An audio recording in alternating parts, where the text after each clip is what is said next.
What's going on? I am Nando. And I'm DJ. And I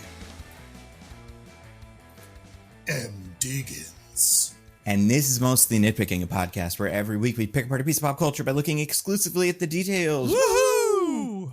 Oh no. Oh boy. This week we've got a lot to talk about because we finished part 2 of 2 so far. I mean, I guess, is it part 2 of 2, or are there also 8 extra parts coming, you know? It's part 2 of 2 of Rebel Moon #1.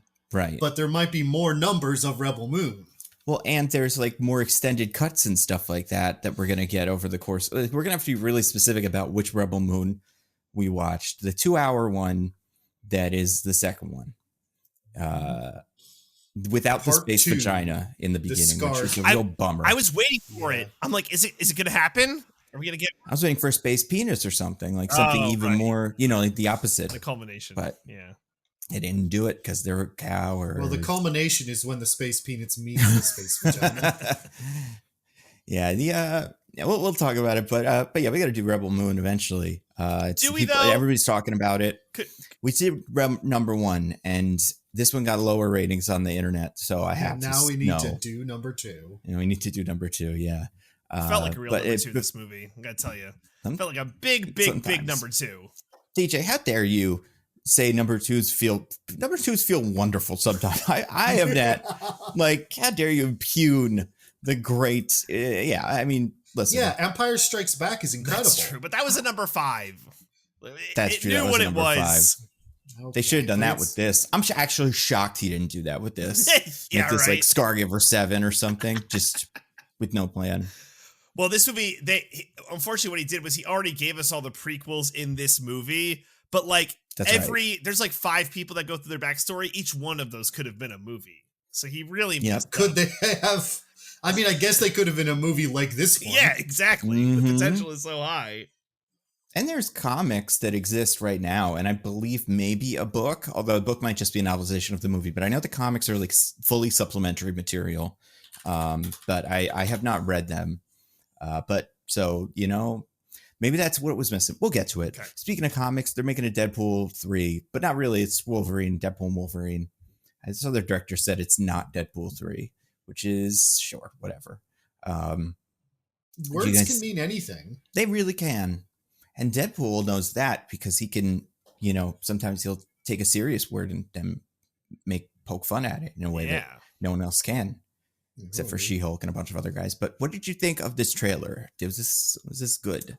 I liked it. I'll be honest, I'm pretty excited for the movie. I think it's going to be good. I think it has a good hype factor. I like all the, I don't want to say like Easter eggs, but little details we could, you know, pick apart and figure out like, oh, who's Lady Deathstrike and who's Pyro. And I think all of those elements are fun. And this is probably like the first Marvel movie I'm excited for since like Guardians 3. Like, I do think this will live up to it. Last year? 2 Marvel movies ago? Yeah, but 3, like, I guess. It's hard because they've all been bad except for Guardians 3. And, you know, it's... Guardians 3 was... So it's what am I forgetting one? It was Guardians 3, Marvel's this. Is there one in between that's not that? Well, there was the Nick Fury TV show, but that was a TV show. Oh, yeah, sure. There was TV shows and stuff. But, movie-wise, it's only been the Marvels, yeah. Wasn't there a good show that I can't remember? No, absolutely not. You're not remembering a good show. Are you thinking of X-Men 97? Well, there's that too. I mean, Echo wasn't Season great. Season 2 of Loki?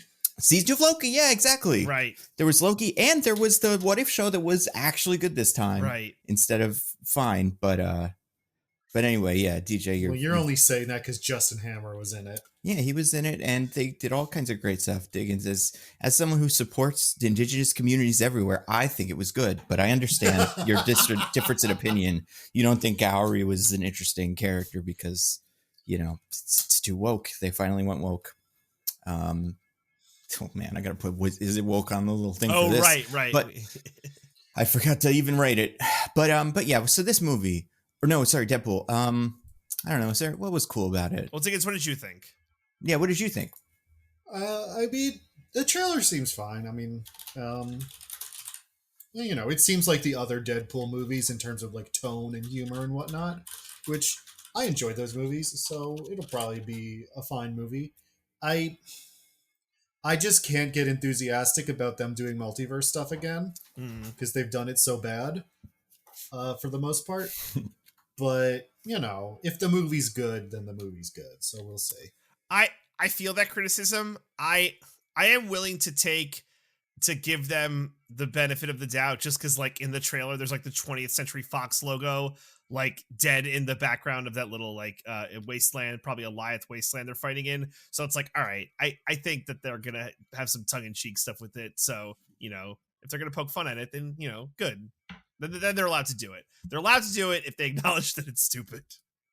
You hear that, Kevin? Kevin Feige, you're allowed to do it, but only if you acknowledge that it's stupid. Also, Kevin. Well, we know Kevin Feige listens because He does. he's such a huge fan of Nando personally. He listens, and he's in the movie as himself, I guess, somehow or whatever. Deadpool knows him. Let them do cocaine. Yeah, let them do cocaine. I don't see what the problem is. Has a character must have done cocaine in the MCU by now. Oh, no way. Like no, actual cocaine or fantasy cocaine? I'm gonna say actual cocaine. I'm gonna say, okay, like Justin Hammer's a good example. We never see him do cocaine, but he's that character we know has done it. There's got to be somebody in the Daredevil show that does cocaine, which is canon now. Is it the Luke Cage show? Doesn't he fight a drug dealer? Yeah. And that one, that one I'm not sure if it's canon because he hasn't shown up yet, but I feel like Daredevil, right? It's like the first episode is like getting sex trafficked people, rescuing them. So like I feel like they really they did it all on that show. I even think you know what, that'd be crazy if Echo did some coke. I don't think she'd just like one bump, like, oh yeah, I'm ready. Yeah. I mean, if she did, we'd never know. Yeah, I'm trying to think. Oh man, who has the? I mean, yeah, I feel like a lot of them, like does Nick Fury do a bump off of a Skrull's ass in Secret Invasion? That would be insane, considering how low energy that show is. If one of the actors or characters was even looking at cocaine, I wouldn't believe it. It would be, it would just be unbelievable. Has anyone ever done any drugs? Iron Man drinks. Mm-hmm. Loki drinks. Thor drinks. A lot of them drink.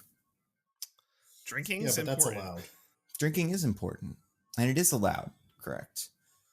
But yeah, I feel like there's never been more than like a light implication of drugs. Has anyone ever smoked weed in the MCU on camera? No. There's no way. I think so. Yeah, you probably. That's only right. relatively cool in the past, like 4 or 5 years. It's like, yeah, we're all doing weed now. Yeah, not if you ask certain people who direct the FBI. That's true. Yeah, that's true. Still not cool with it. I could see maybe. I don't think Namor would be doing it. Yeah. Just getting in there with some lines. Yeah, if it would help him have sex with somebody's wife, he would do anything. That's true. Mm-hmm. Yeah, I mean, listen, the Deadpool is interesting. I'm trying to think of stuff that was cool. Yeah, what did you think, Nando? Did you like it?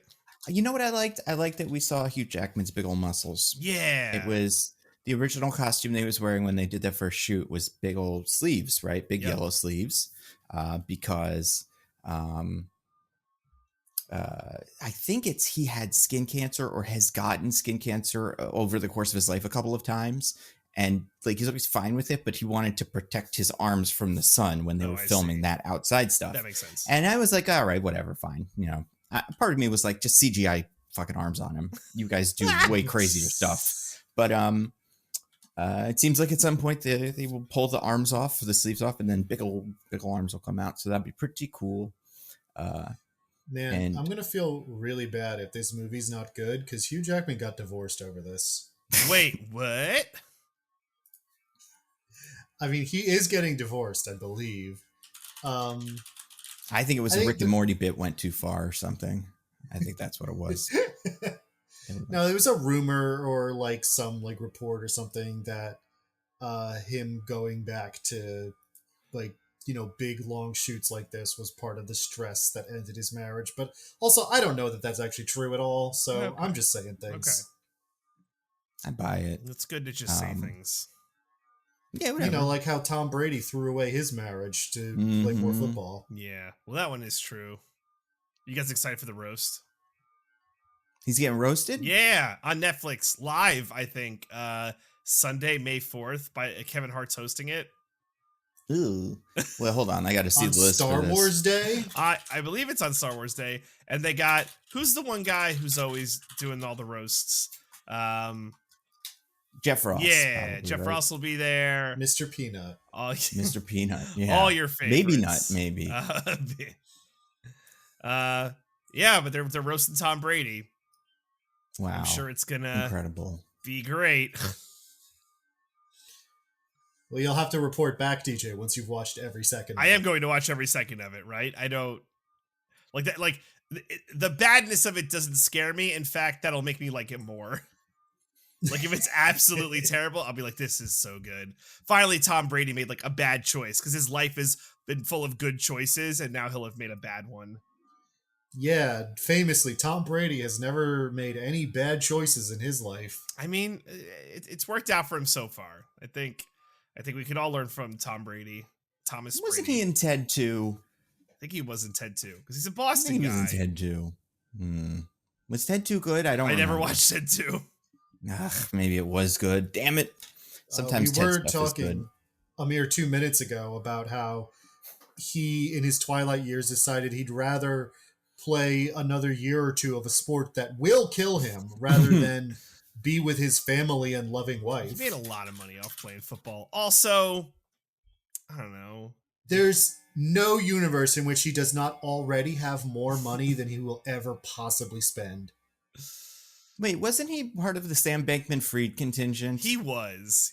Okay. So he's had a couple of L's already. All right. Mostly that one. That is a pretty big But one. maybe that would be... See, that's the stuff I would like at the roast, if they make jokes about that. If they make jokes about the stupid footballs, I don't care. But if they make jokes about how he, defrauded people with cryptocurrency, that'd be pretty good. Or whatever he did. But speaking of movies, I don't know. This wasn't defrauded with cryptocurrency. You guys ever heard that story? I think we may have talked about it on the pod of that guy that made a Netflix movie and just defrauded it to make cryptocurrency. Yeah. Yeah, I think we talked about that when that news broke. That was pretty cool. If you could convince me that was this movie, I'd buy it. Speaking of movies with cocaine in it. But yeah, let's talk about Rebel Moon Part 2. The Scargiver. Scargiver. Yeah. And the scar taketh away. Yeah, nobody gets any scars in this movie.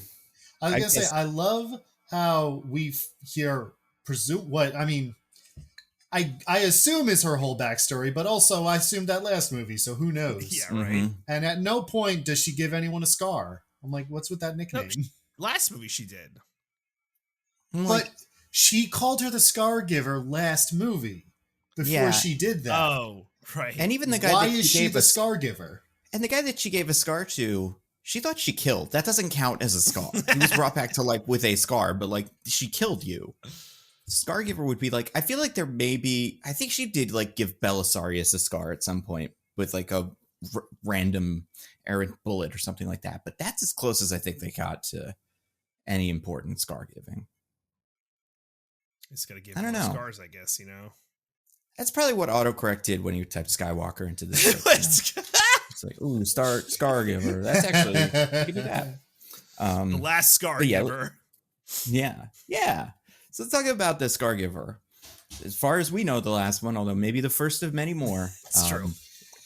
Who is in charge of the IMDb? You guys My will never goodness, guess who it so is. long. It's this guy. Oh, no. It's DJ. Because he unfortunately did better at the Planet of the Apes one. Oh, sure. Yeah, I remember it. that. And I'm back for my revenge, fellas. I hope you're ready. Mm-hmm. I hope you're much ready. like that guy from this movie with the little tie and suit and stuff. He only wore it for such a small amount of time. From that time. I was very disappointed. Very disappointed. Yeah. And it was a black tie and a black shirt, and you're like, that doesn't really count. You gotta go for it. Yeah. And he looked great, but but I get to run the IMDb Bees and Spelling Bee, where my two esteemed co-hosts here have to guess the IMDb summary for Rebel Moon Part 2, The Scargiver.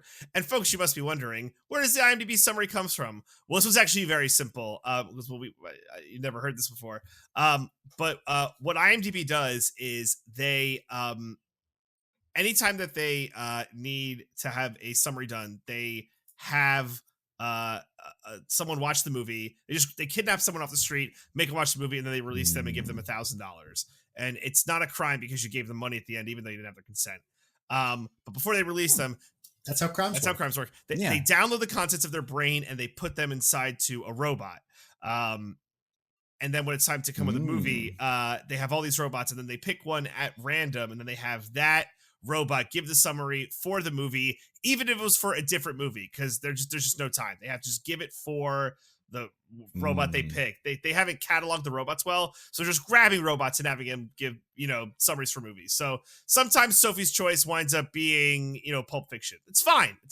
It's I think it's a pretty good system. This robot, I would say, didn't do a bad job. It's a little lengthy, so don't worry about going too long. But like, it's fairly straightforward. Yeah.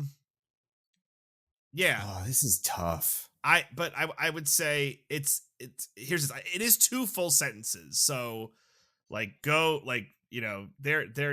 a lot here, but it's not bad. It's not bad. So who is the? I think I lost, so right? So I get to choose. I'll have Diggins go first because I'm gonna need a second to think about this one. All right. After Cora and the warriors she recruited return to her home village, they discover that Admiral Noble survived their battle and is on his way with his fleet. With no choice but to defend themselves, they must prepare the village and its inhabitants for the fight of their lives. Okay. All right, Nando. I'll say the thrilling conclusion to the Rebel Moon 2 saga Duology. doubles. Yeah. I'll say, all right, let's change that a little bit. All right, redo. Following the events of Rebel Moon 1, A Child of Fire, Cora and her... What do you call these in a movie? There's a name for what these people are. Like, scrappy underdog team of rebels and warriors must ready the planet Veldt or something for war against the bad guys. I want to say Empire, but that's not it. But whatever it is, it's war against them. They have to overcome differences and learn about each other's pasts and defeat the bad guys once and for all to save the planet and the entire galaxy or something. Okay. It ends with or something, right? Yeah. Probably. Probably. Yeah. A lot of these could. You both did okay. Okay. One of you won. Oh, wow. But I did prepare a brutal tiebreaker that I must break out. If it's name a character, what is your own name? Yeah. A thing you must remember. Haha, the most difficult thing in the world. You ass. You're an ass. Person, woman, man, camera, TV. I think I got this. I'm ready. And I got them in order, which is now, important. Here's what I will say. Points for that. There are levels to this tiebreaker. I have a winner in mind, but depending on the result of this tiebreaker, it may sway me. Okay, but if we both bomb, then just the person who you think is going to win. Correct. Now, do you want to know who I thought won ahead of time to raise the stakes, or it all be secretive? Secret. We can do secret. Okay. That's good. Okay. All right. Now, this is about the Rebel Moon movie or something? Mm-hmm. God damn it. I was hoping it would be something else. Well, let's get there. Now, as we discussed last time, I believe we discussed this, 2 of the actors in this movie have a very close relation to a certain television show. Mm-hmm. Do you guys recall what this is? Yeah, Just what if you? I have no idea. No. I remember this. It's that they're both, two of the guys are both the same guy on Game of Thrones. Yes. They fight each other in the end of yes, this yes, one. yes, Two yes, of them yes. were Dario and Harris. Now, Yeah. there is also a connection to a third actor in this movie to Game of Thrones, in that they also played a character in Game of Thrones.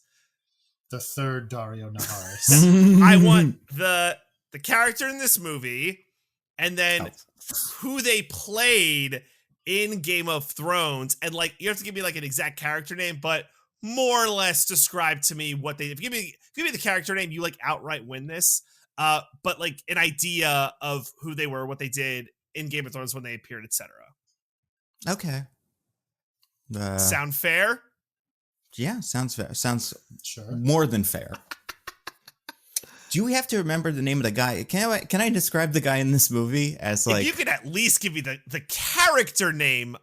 Oh, absolutely not. I don't know any of the names of these guys. DJ, I could name probably the 6 main characters and the 2 villains, the Admiral and the General, and I couldn't name a single other goddamn person in this movie. I will say, and I'm not sure the movie does either. all right, And I think I know who it is, but there's no way I know this character's name. How's this? This person falls into that set of characters you said, Diggins. 6 main characters and 2 main villains. It falls into that set. All right, Diggins, you want to take a shot at this first? Sure. I assume for a second I thought Ed Skrein was somebody, but the person I was thinking of was actually what's his name? Owen whatever. Wait, was Ed Skrein? Is Ed Skrein not the name of the main guy? Ed Skrein is the bad guy in Admiral this? Noble. Yeah. Is the Oh, bad okay. guy. Yeah. Who played for a second, Dario Naharis? who played one of the Darios? Before, Yeah. All right. Mikkel. Oh, he did. Yeah. Didn't know that. Yeah. I didn't know who you guys were talking about, to be honest. Okay. Oh, yeah. The two main guys at the end who are tumbling around on the big slanted They both thing. played Dario. Both played Dario, which is crazy because they're Gunnar. so different. Yes. Gunnar. Yes. Yeah, and you know what? Now that name, you know what? Actually, I can name maybe 3 characters in this movie. All right. Not the one that I'm going to gonna need go to with- name, but the other 3. All right. General Belisarius was Renly? Okay. Nando. That'd be insane. I know, but General Belisarius has like one other credit that anyone would ever recognize. I'm pretty sure he's like the main enforcer in Hawkeye. And I'm like, that character seemed way younger. But also, he looks like Belisarius looks like he's under a full face of makeup. Like, I don't know what they're going for with that character. Like, looking back, That actor who is supposed to have raised Sofia Botella's character Yeah. is 5 years younger than her. exactly. What? It doesn't. And there's a little bit of like space stuff going on where you're like, oh, has he been like cryo sleep or whatever? And like, does he even exist outside of like the void that he seems to be in? But I don't know that. This movie stinks. But it's the guy. So I know I do actually know that what this is. It's the guy who is the guy who rides falcons or whatever. The main 300. Walk-on role actor in this. Played. I'm gonna say, I don't know any of these fucking guys' names. The main Dothraki that joins up with whatever her name is, Daenerys, in like season 5 forward. One of her cows or whatever. Oh, we mentioned this in the Probably. in the Rebel Moon episode. We talked about this. Wait, did we really? I mean, We did, yeah. We talked clearly about not it. enough Also- because Diggins forgot it, but I did remember it. Memory Yeah. is fallible. Mm. Also, that guy's name in the movie is Tarek. Yeah, it's Prince something, and then no one could ever even guess his name in the I was gonna say, Game do of either of Thrones. you want to take a stab at that guy's name? Jaharis. I'm gonna say Carl Vaultman or something. I don't know. All right. Well, Nando, you are correct. That is who it was. I don't remember us discussing that in the previous pod. I remember the Darios. We did. We definitely did. Well, all right. Regardless, if it makes you feel better, Nando, you did win the IMDb B as Very in good. spelling bee. So I'm going to read it and tell you. So, Nando, you had a key part that Diggins you missed that I think Nando put you over the edge. So here is the summary. So you both had this more or less. Korra and surviving warriors prepare to defend Veldt, their new home, alongside its people against the realm. The warriors face their past, revealing their motivations before the realm's forces arrive to crush the growing rebellion. So Nando, Do they face their past? Nando, because when I just say like I went to college once, am I facing my past? I mean, so Nando, you mentioning that part gave you the win. Congratulations, Nando, on your victory. Very good. Hey, I went to the grocery store the other day. Man, feels good to face my past. I mean, you know, because they all face their past and then look at the other one and go, okay. Like they get a little bit of like redemption from the other ones as they say their little past. But they don't, none of them need redemption besides Korra. Right? They're all just like, a bad thing happened to me and I'm mad about it. Yeah, Well, they're all like, I'm actually a good guy. They had to let you know why they're there, because otherwise, what are they doing there? What are they? What are any of us doing anywhere? Well, know? especially these chuckle fucks, like And especially these guys, especially Prince whatever, Prince Floppy or whatever, because he had the least Tarek, yeah. He was man, that character. Yeah, I mean we'll talk about it, but that part was weird where they all said their things. Whole movie's weird. yeah, But the whole movie. that part is was weird. extra weird. So now, Nando, you can tell us what you thought of Rebel Moon Part 2, The Scargiver. I didn't like it. I don't think any of these are good. This one's the worst one of the two, but only because by the time I had started watching it, I already forgot all the stuff from the first one. And like, it's so, and it just like, it really is so like, and like, it's not a badly made movie technically. Like, it's not like a bad, like the effects look fine. The actors look correct. Like they have, you know, the right shirts on and stuff, but man, They sure do. so like everybody working behind the scenes Continuity did a great job. Yeah, the script supervisor, everybody that was working on like the like all the extras seemed like they were having a great time. It's just kind of nothing, and like I can't even say it's nothing because it's so. I think when the problem with this is it's so derivative of other stuff, obviously one mainly, but like obviously when you get into the visuals that are other things that like it so clearly doesn't do anything better than any of them, and you just like you're left going, what am I doing here? I did see maybe the funniest take on this, which was I don't remember who did this, but someone reposted the big laser fight with the swords between Nemesis and goons or whatever. I shouldn't call them goons because there's a guy in this named Gooner, but the soldiers, and they put underneath it a little attribution that was it like Corridor Effects Studio, evil Star Wars movie 2010, because it's parts of it did feel like just like a like a little tech demo kind of thing for like what would it look like if they did laser beams but they were cutting each other's heads off and stuff. Yeah, I don't know, it's not very good. I also don't think this is the other thing. Me and Diggins kind of talked about this before. I haven't seen any Zack Snyder fans defending this one. It feels like this is the one they let go, like as a kind of not like olive branch, but almost as a like, see, we're not all delusional. We didn't like this either. So that's never a great sign. I hope there's more of these, though. I hope Netflix produces 10 of these because of some contract, some Theodore Rex style contract that they can't get out of, because I would love to see him do, like, just because this is Seven Samurai, so what's next? Like, what else can they even do? Nothing. Like Harry Potter, what's the next story they're gonna just do? I don't know, but I'm curious to see. But yeah, I know I didn't like it. Diggins, what about you? What did you think of Rebel Moon : Scargiver? Scargiver, Child of Fire was the first one. Child of Fire was the first one, even though neither of these titles even seem to match up. Neither of these subtitles really matter at all. They're both a thing that actually the first movie, Child of Fire, never said. Not at all. Yeah. Scargiver is said in this one, but is never explained and not important. Anyway, the kindest thing I could say about Zack Snyder after watching this movie is that he hasn't seen Seven Samurai.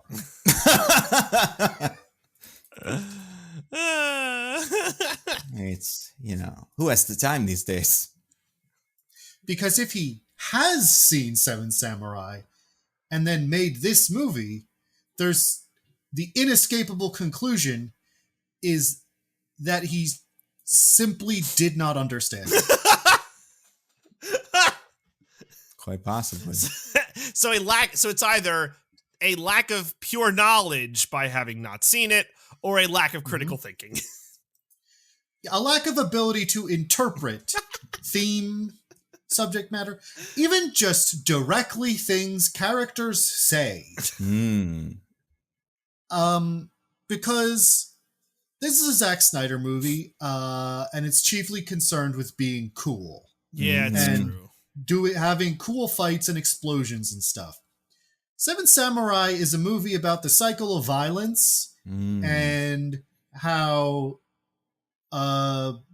being removed from the cycle of violence is inherently better, and that those who practice violence, even for noble purposes, are ultimately separated from and often perpetuate the bad things that they need to then protect people from. It's a movie about bucolic peasantry being disrupted and about being disrupted by violence by the mere existence of violence. Not that there are bad people who will do things, but that violence exists is what causes this world to be shattered. Rebel Moon is a movie about how it's cool if you shoot someone. Or Diggins, may I counterpoint or add, blowing up a spaceship. Blowing up stuff is cool. Also cool. Swords, cool. Swords are actually turn out to be much cooler than you would expect in this situation. And look, would he be the first person to ever try to do something with a Seven Samurai premise where the only thing they took from it is a bunch of cool guys have a last stand? No, of course not. Lots of people have done that.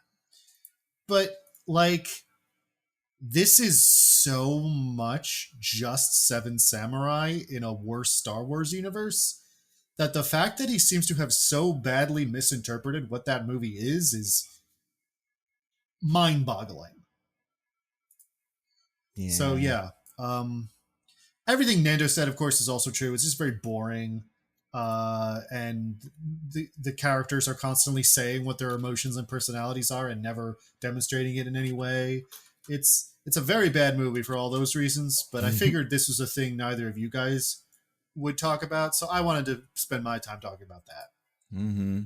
What about you, DJ? What did you think? I have nothing left here but to add to what my wonderful co-hosts have said, because it's all true. I think to also jump on your point, Diggins, of how Seven Samurai but worse, if you take how both of these movies are Seven Samurai but worse, it's also Seven Samurais and worse and so much longer. It's Seven Samurai is 3.5 hours long, so it's not really that much longer. But, okay, fair, but it's 4, and it's maybe longer is the wrong word, but inefficient, because yes. Sure, it's a similar runtime, but you know what a lot of that runtime is packed with, especially in this movie? Fucking harvesting grain. It's wild to me, the minutia that he gets into in this movie that doesn't fucking matter, because this whole story could be told in the matter of one 2.5 hour Netflix movie, whatever. But also, aren't we getting the R-rated version or something? We're getting a Snyder cut of this movie. So unless they come to their senses. Yeah. But that's currently the plan. So we're gonna get something worse and longer, and maybe it's better, because if it were even longer, we would get more story, but I don't think that's the case. Certainly not. Wasn't it the thing where it's the Justice League Snyder Cut was technically better because it allowed for all of this, People say that. I haven't seen that first one, and I never will, but it's hard to imagine a worse version of the movie. Yeah, all right. I do think it seems like the main thing that they're selling with this new one is sex. It's going to be the sexy one with big old tentacle sex scenes. And I don't believe them, but also I I'd have to see it to understand if it's worth it. But Yeah. DJ, you definitely have a point. Much like the Disney live action movies, he somehow manages to make a movie that is both longer and does much less. yeah, It's crazy. And like we're gonna talk about all of the like the minutia that is bad when we get to our lovely wheel. And I hate well, it's not, I'm not stealing, I'm gonna cite my sources, but I hate being lazy by just reading. But my other tiebreaker is going to be like I had this and like I was going to pick another movie like Ghostbusters and it was going to be like best guess the bad review, like who it belonged to. oh, that would be fun. Like take it, say bank that could be a good future one. But That's it's like an Actually game where they read some reviews and are like, what movie is this about? Yeah. But and you take out all the important details, but these are like 3 that I have to read or 2 that I have to read because they're so on point. First one's from Polygon.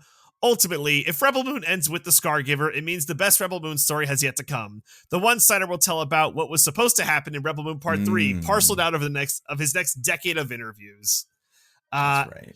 And this gem from IGN, IG Gem. This finale is the cinematic equivalent of finishing a secondhand jigsaw puzzle only to find several pieces missing. I just think it really feels like at the end, I'm like, what am I holding? So it's so terrible. And unfortunately, Diggins, you have the onious task of summarizing this terrible, terrible movie. I could do this in under a minute. Yeah. Oh my God, can we time him? I'm not going to go for that. I feel like I could. Also, I meant onerous. I don't think onious is a word, but you know. That's true. I wasn't going to bring it up, but yes, I mean, onious is not a word. What is Oni? Is Oni something? Oni is a Japanese demon. There you go. So about Onis, the demons, their stuff. I think maybe that's a word. I'm doing that stupid thing from Glass Onion. Onerous task. Yeah. But according to Diggins, maybe not so onerous. So wait, can we time you? Do you want to see if you could actually do it under a minute? Do you want me to do a minute version and then a real one, or do you want me to just do a real one? Here, I guess is the question. Try and do a real one under like 2.5 minutes because these usually go like pretty long. So like, all right. So I just gotta take out all my commentary on what happens and just blitz through it. Okay. Nah, just do a normal one. Never mind. That's not fun because I love your commentary. All right. I get your point. So we open. Sucks. Sorry. We open with the fleet in space while Anthony Hopkins reminds us what happened in the last movie in the first 10 minutes of his 30-minute recording session for this movie. Admiral Noble is being brought back to life by goo, and he's like, the Scargiver's on Veldt, we gotta go there. And the second in command is like, should I fire up the space vagina? And he's like, no, we'll just fly there over the next 5 days. Who gives a shit? You want to see what even is our technology? I don't know. This is why we need the commentary. It's absolutely need the commentary. Meanwhile, back on Veldt, all the warriors show up, and the private who didn't join the warriors last time and just stayed in the village. Yeah. Aris, I think his name is. Just to prove how I can remember things. Yeah, that is a pull. Is like 6 isn't enough, but then they're like, don't worry guys, Noble's dead and everything's fine. But Aris gets a call from the second in command, Cornelius, something with a C. Like, we're gonna be there in 5 days, make sure they have all the grain. So like, oh no, Noble is alive, or they're just coming here anyway because they really need grain. I don't know. So they do a bunch of preparations.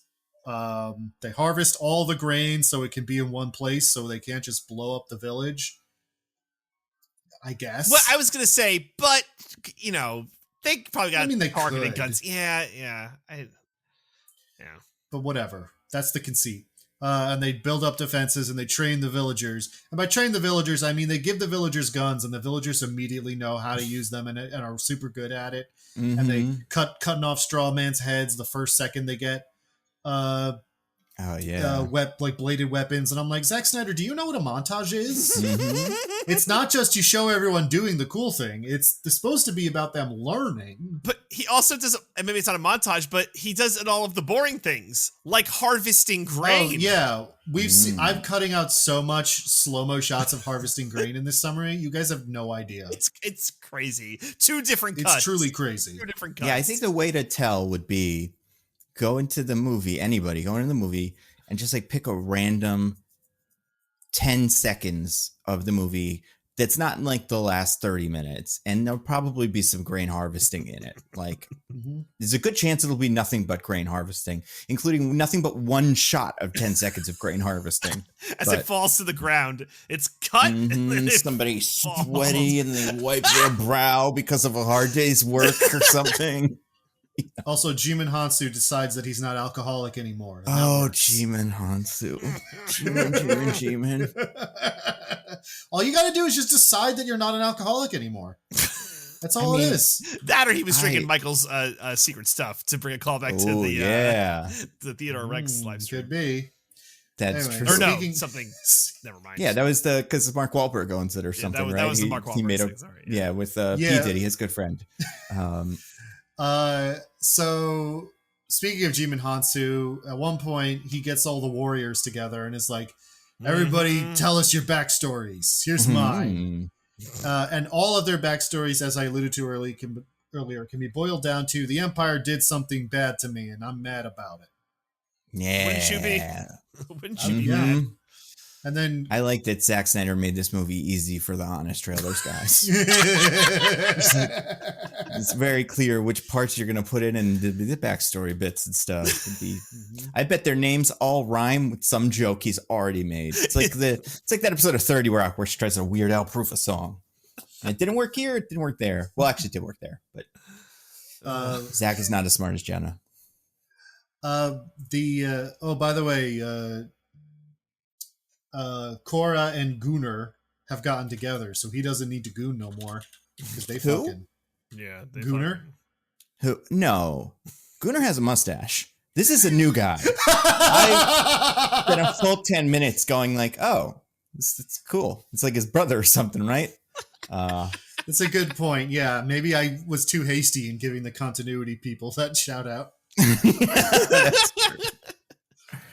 Oh my god! It's like you film these at the same time, right?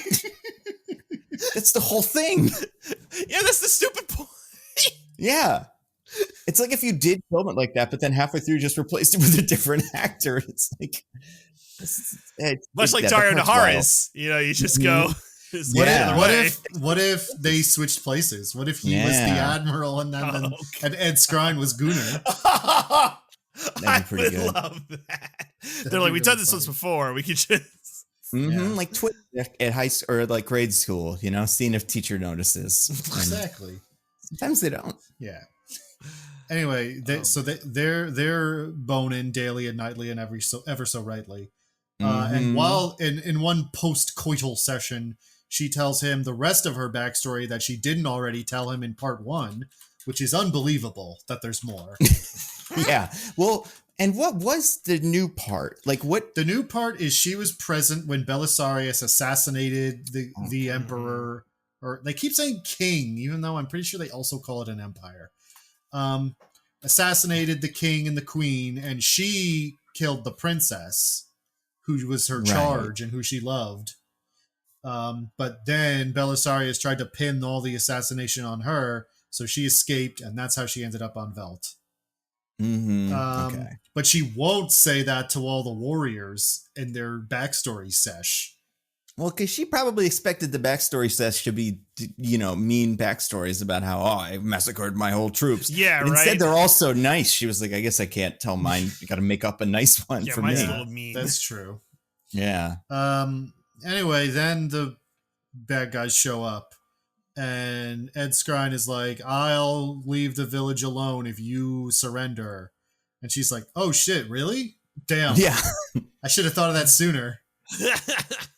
But Gunnar doesn't let her. He sounds the alarm, and they do a big battle. And wow. It's so listen, big.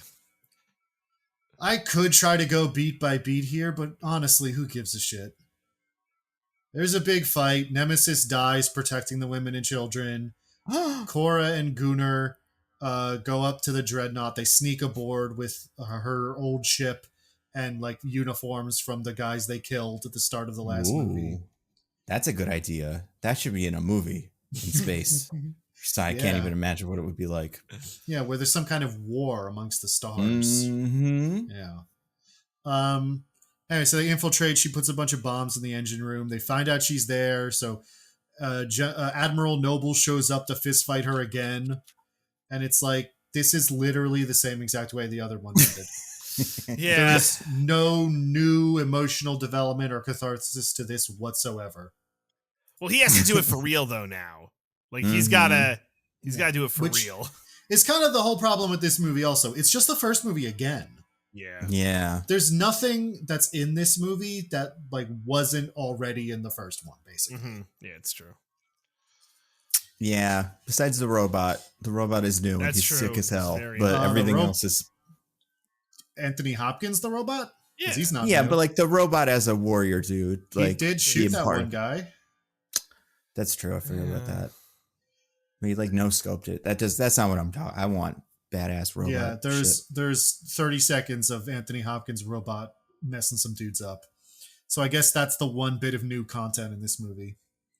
Anyway, they blow up the dreadnought and they escape just in time, but Gunnar got shot by Admiral Noble and he dies in Cora's arms and she's sad about it. Yeah. Meanwhile, Devra Bloodaxe, the sister of the guy who died last movie, Ray Fisher, she shows up with all of her ships and they kill the rest of the bad guys. Yep. And everyone's like, yay, we did it. I have a big funeral for everyone who died. And Cora's like, I'm actually a big person who killed the princess. And Shimon Hansu was like, yeah, I know. I knew the whole time. Yeah, I was trying to get it out of you at dinner last night, but you kept just like blackballing me. I thought it was really obvious considering I was like, do you got anything else to say? And you were like, no. And I was like, are you sure? No princesses you've killed at any point, maybe? I don't know. Which is basically what he says in that scene. Oh yeah. There was part of me that was like, don't characters know who she is? Like, at what point did they not put together that she's a super like badass? Especially when they were all captured last movie, Admiral Noble in front of all of them said, "Hey, it's Altherius, the Scargiver, or whatever the hell her real name is. It's her, like the person who did that famous thing that makes her the most wanted person in this universe. It's her. She's right here." He says, pointing at her, and apparently nobody internalized that. Yep. They all fell asleep. It was kind of boring. I get it. Anyway, Jimon Hansu then, in the least dramatic way possible, says, "Oh, by the way, the princess is alive." Yeah. Right. And so everyone is like, "Okay, I guess we'll go do that then. I guess that's the next movie," and then the movie's over.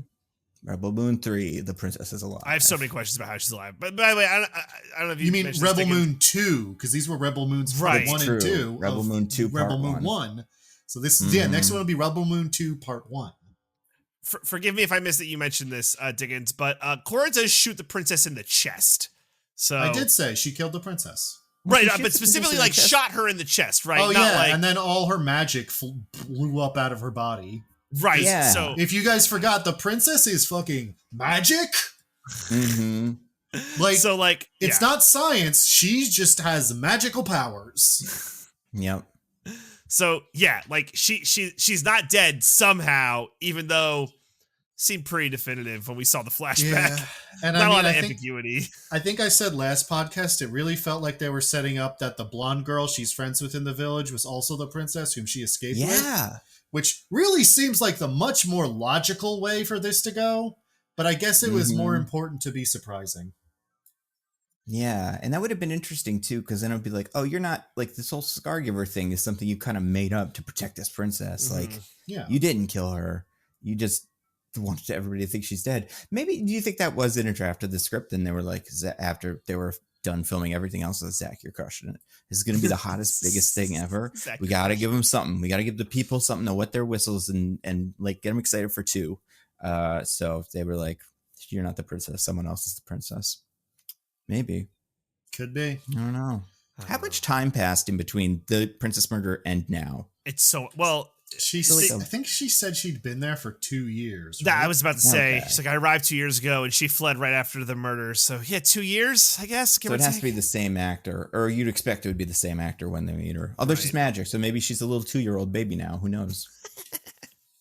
Oh, like reborn, like a little baby Groot. Yeah. She's like regrow The way in the he pot. explained it, I kind of assumed that's what he meant. Like, because it's like, you cannot kill the princess. And it's like, well, yeah, I guess you could technically, she shot her, so she was dead. But Right? Yeah, it's like there was a princess left. murder. Yeah. She maybe that's the scar she gave. She gave that scar to the princess, and that's how she's the scar giver. I don't think we call wounds on dead bodies scars. She's alive, so I don't know how any of this works now. Well, yeah, if nobody knew she was alive, then I don't think they would call it a scar. I mean, maybe they would, but that would be a weird decision to make. Yeah, Wouldn't right. be completely out of character, but it would just be weird. Yeah, I don't know. I guess that's pretty much it. Yeah, no, good job, Diggins. I liked They your like- commentary. It's good commentary. Yeah, they all like join as a little team. Yeah, That's they're nice. all like, I'll do it. And I guess I don't got anything else going on. So, whatever. Yeah. Um, And one of them dies. Only one of them dies, which is interesting. Yeah, I mentioned Nemesis. well, 2 of them Well, die. Oh, and that's true. Gunnar. I guess Yeah. I don't count Gunnar as the seventh samurai. He's just Yeah, there. he was just a dude. Yeah, He's not a warrior. Well, he was the 7th one, though, right? Or He was it? he was the 6th one. Right, but then I imagine the robot is 7 if we're counting him as one of Oh. them. But he was so out of this movie, I apparently. get, yeah. Like, that's but yeah, when there were 6 of them standing around, I guess Gunnar has to be one because. yeah. But then there was the Blood Axe girl, where it's like, part of me forgot that there were 2 different characters, and I kind of assumed the Blood Axe girl was the person that they had that was like the one who swam around in the water and blew up the thing. Oh, you I knew thought it that was wasn't the it, but- sister, Devra? Yeah, I was just No, like, oh, I that guess was- another one. That was Milius, who just was like, when Ray Fisher volunteered, she was like, I'll also go. Right. So she was from his squad of guys. Yeah. Okay. Yeah. So I guess maybe the sister is the 7th member of the team then. It's unclear. Yeah, it's it sure was a movie though. It was very It bad. was That's what shorter they tell than me. expected. It was 2 hours. That was fine. That was good to do. I guess that's helpful. Was the first one not just 2 hours? I don't know. I think whatever. Felt like it was 3, but it might have been 2. Yeah, this one this is so dumb, but it only felt shorter because it was so clear for a lot of those beginning parts. I didn't have to pay attention. It was like Yeah. I could check out here, just play some Marvel Snap on my phone. Mm. The Just like- first one was 2 hours and 14 minutes. Oh, wow. Okay, well, I guess good to getting it down to 2.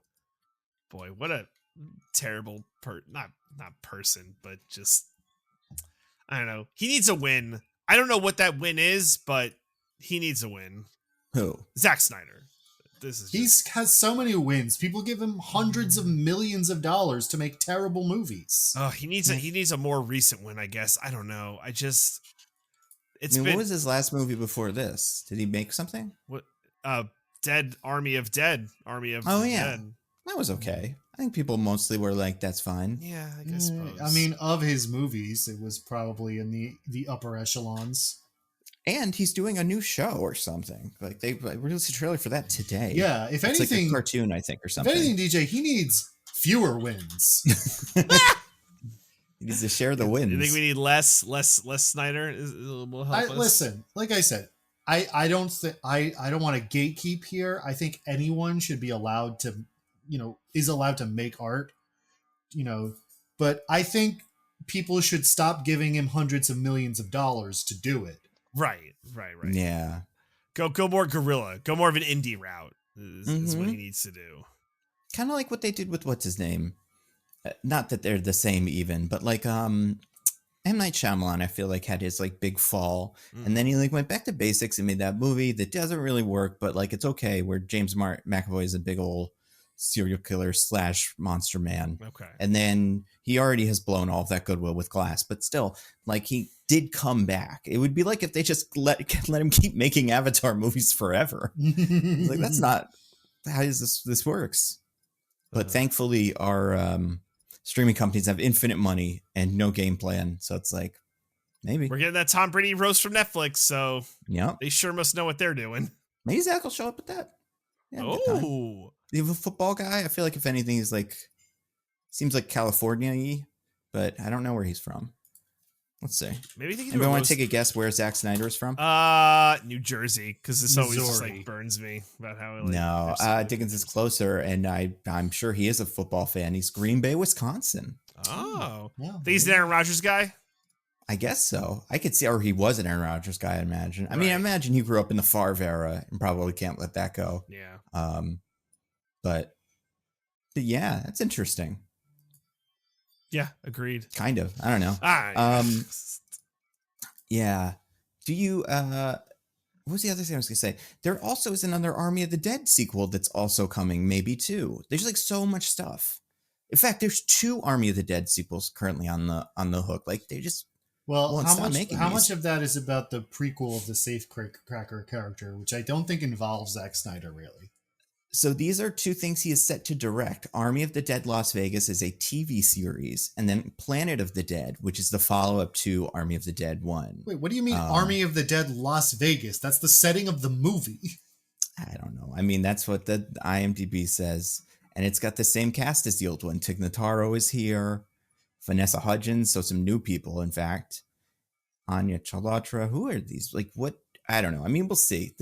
They're probably working on it now, I assume. It's set to release in 2024, and they have all these actors listed, so maybe it's going to be great, you know? Maybe. Yeah. Yeah. I don't know. All things are possible through Christ. I try to, yeah. And you know what? This isn't like, is this movie, okay, but before we get into the wheel and stuff, is this movie about anything? Like, It's about how it's cool to shoot someone with a gun. Yeah. Action is cool. And imagine if there were more Star Warses. If That would there just was be- a government that killed people for no reason and like just blew everything up and was being indiscriminately evil with no no reason or logic, just loved being evil, maximum evil at all times, Mm-hmm. you shouldn't put up with that. yeah. Although, I'm not going to say they were reasonable, but like, I did expect when she came out and did her little talk with, what's his name? One of the Darios. I was like, oh, she's going to offer herself as a, you know, you take me and then don't leave them all. And not only did she not do that, like, it didn't even seem to have crossed their mind. But like Ed Screen was like, oh yeah, I'll do that. That seems like a pretty sick. And he may have lied, but still, it's like, He was probably lying considering everything else he does in either of these movies. mhm. Yeah. Oh, man. I think then if Remember- you're her, Remember last You, movie like- where he gave a whole big speech about how mercy and charity are like character flaws that should be eradicated? Mm-hmm. so I was thinking about this. If I'm her, if I'm Scargiver, I just take one of the pistols and like point it at myself and like, all right, I'll come with you. But, and you know, if you guys even fire one gun at my guys, I'm just offing myself and you won't get to bring me to home. Like they have some leverage they refuse to use, but I don't know. I mean, she also could have just shot him there. She didn't seem to want to, but like she Right. could have, we'll get to it. Wheel stuff. I spun the wheel, landed on one of DJ's, or you know, landed on one of Diggins. We know you didn't watch. Do you guys remember what the backstory thingy is? The little introduction. Like exactly what he said? Absolutely not. Kind of what the gist of it is. I don't. It's been a whole day and I've forgotten it. It's but, just like, the first movie. It's a pretty basic summation of the first movie. He's just like, the Empire was threatening this little place, so Korra went and Gunnar went to gather up some warriors. But then they got ambushed and they fought the admiral and they think they killed him and then went back to the planet. But actually, or no, it was the most cliche thing because it ends with him going like, in the battle they killed Admiral Noble, thus preventing, making it so that the fleet would never come to Veldt. Or so they thought. Ooh, Perfect. that changes everything. This this does change everything. I think it's good that they did this. Oh yeah. Otherwise, a lot of people would be out just completely. But It's- also, what would you have missed? You know? Yeah, I mean, it's hard for tree branches and cats to remember things that happen in movies. They don't understand the words.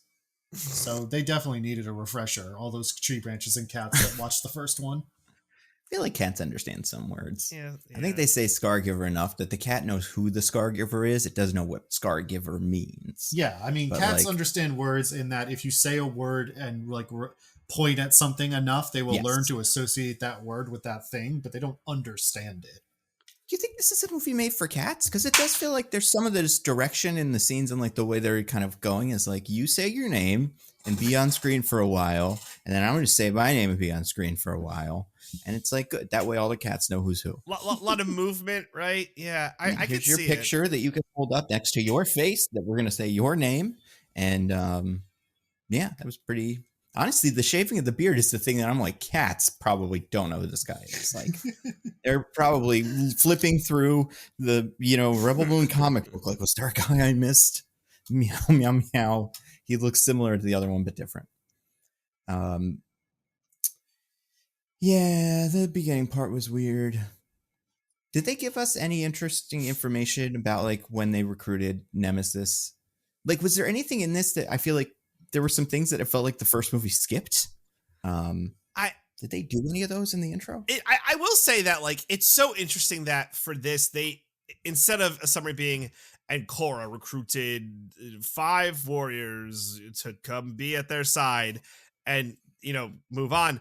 It was like, first they recruited so-and-so, and then they went to planet so-and-so to get so-and-so. And it's like moving through the thread, it's like I'm somehow losing it with more details because I forgot the previous clause that, was before this. So like that was strange that they're like, we're actually going to go through the whole movie. And then Nemesis defeated a big spider to save a child, proving her worth to the team.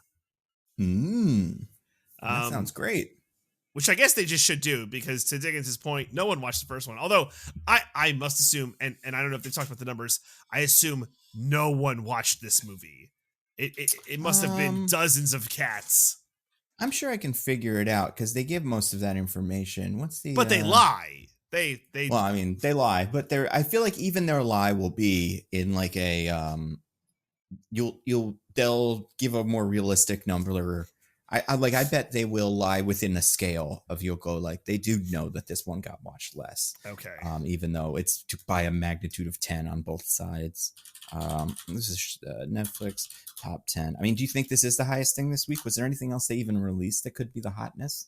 The Circle came out last week, so Oh, sure that was something. All right, I've got some information for you guys. All right. This is the week of April 15th, April 21st. All so right. That's last week. yeah, and this is my imagine. This released last week, right? Yeah. So Rebel Moon Part 2, The Scargiver, did get number 1 with 44 million hours viewed. All right. Seems like a lot. Rebel Moon number 5. Also, these are only movies. Like the TV things, I assume probably did have like a different. It looks like honestly, the thing that got watched more is Baby Reindeer, that show about the guy. That got 52 million hours watched, so that did better. But what was I going to say? The first thing Rebel Moon, fifth thing Rebel Moon 1, second things this almost got to Rebel Moon's 44 with 31 million hours viewed. Woody Woodpecker Goes to Camp.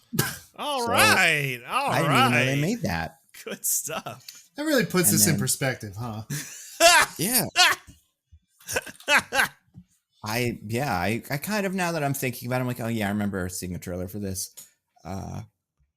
67 on Rotten Tomatoes. Better than this. Wait, no, that's a lie. That's the audience rating. 20 on Rotten Tomatoes. Better than this. Technically better. What's going on, Netflix? What's happening? You okay? Well, yeah, Netflix. Blink twice if you're in trouble. Yeah. Like this is it's a crisis. Like I think we need to stage an intervention for a TV channel. But And there's something else called What Jennifer Did. That I haven't heard of at all, but that was number 3 this week. So I'm going to look that up. I guess what I'm looking for is, was there something good that this beat?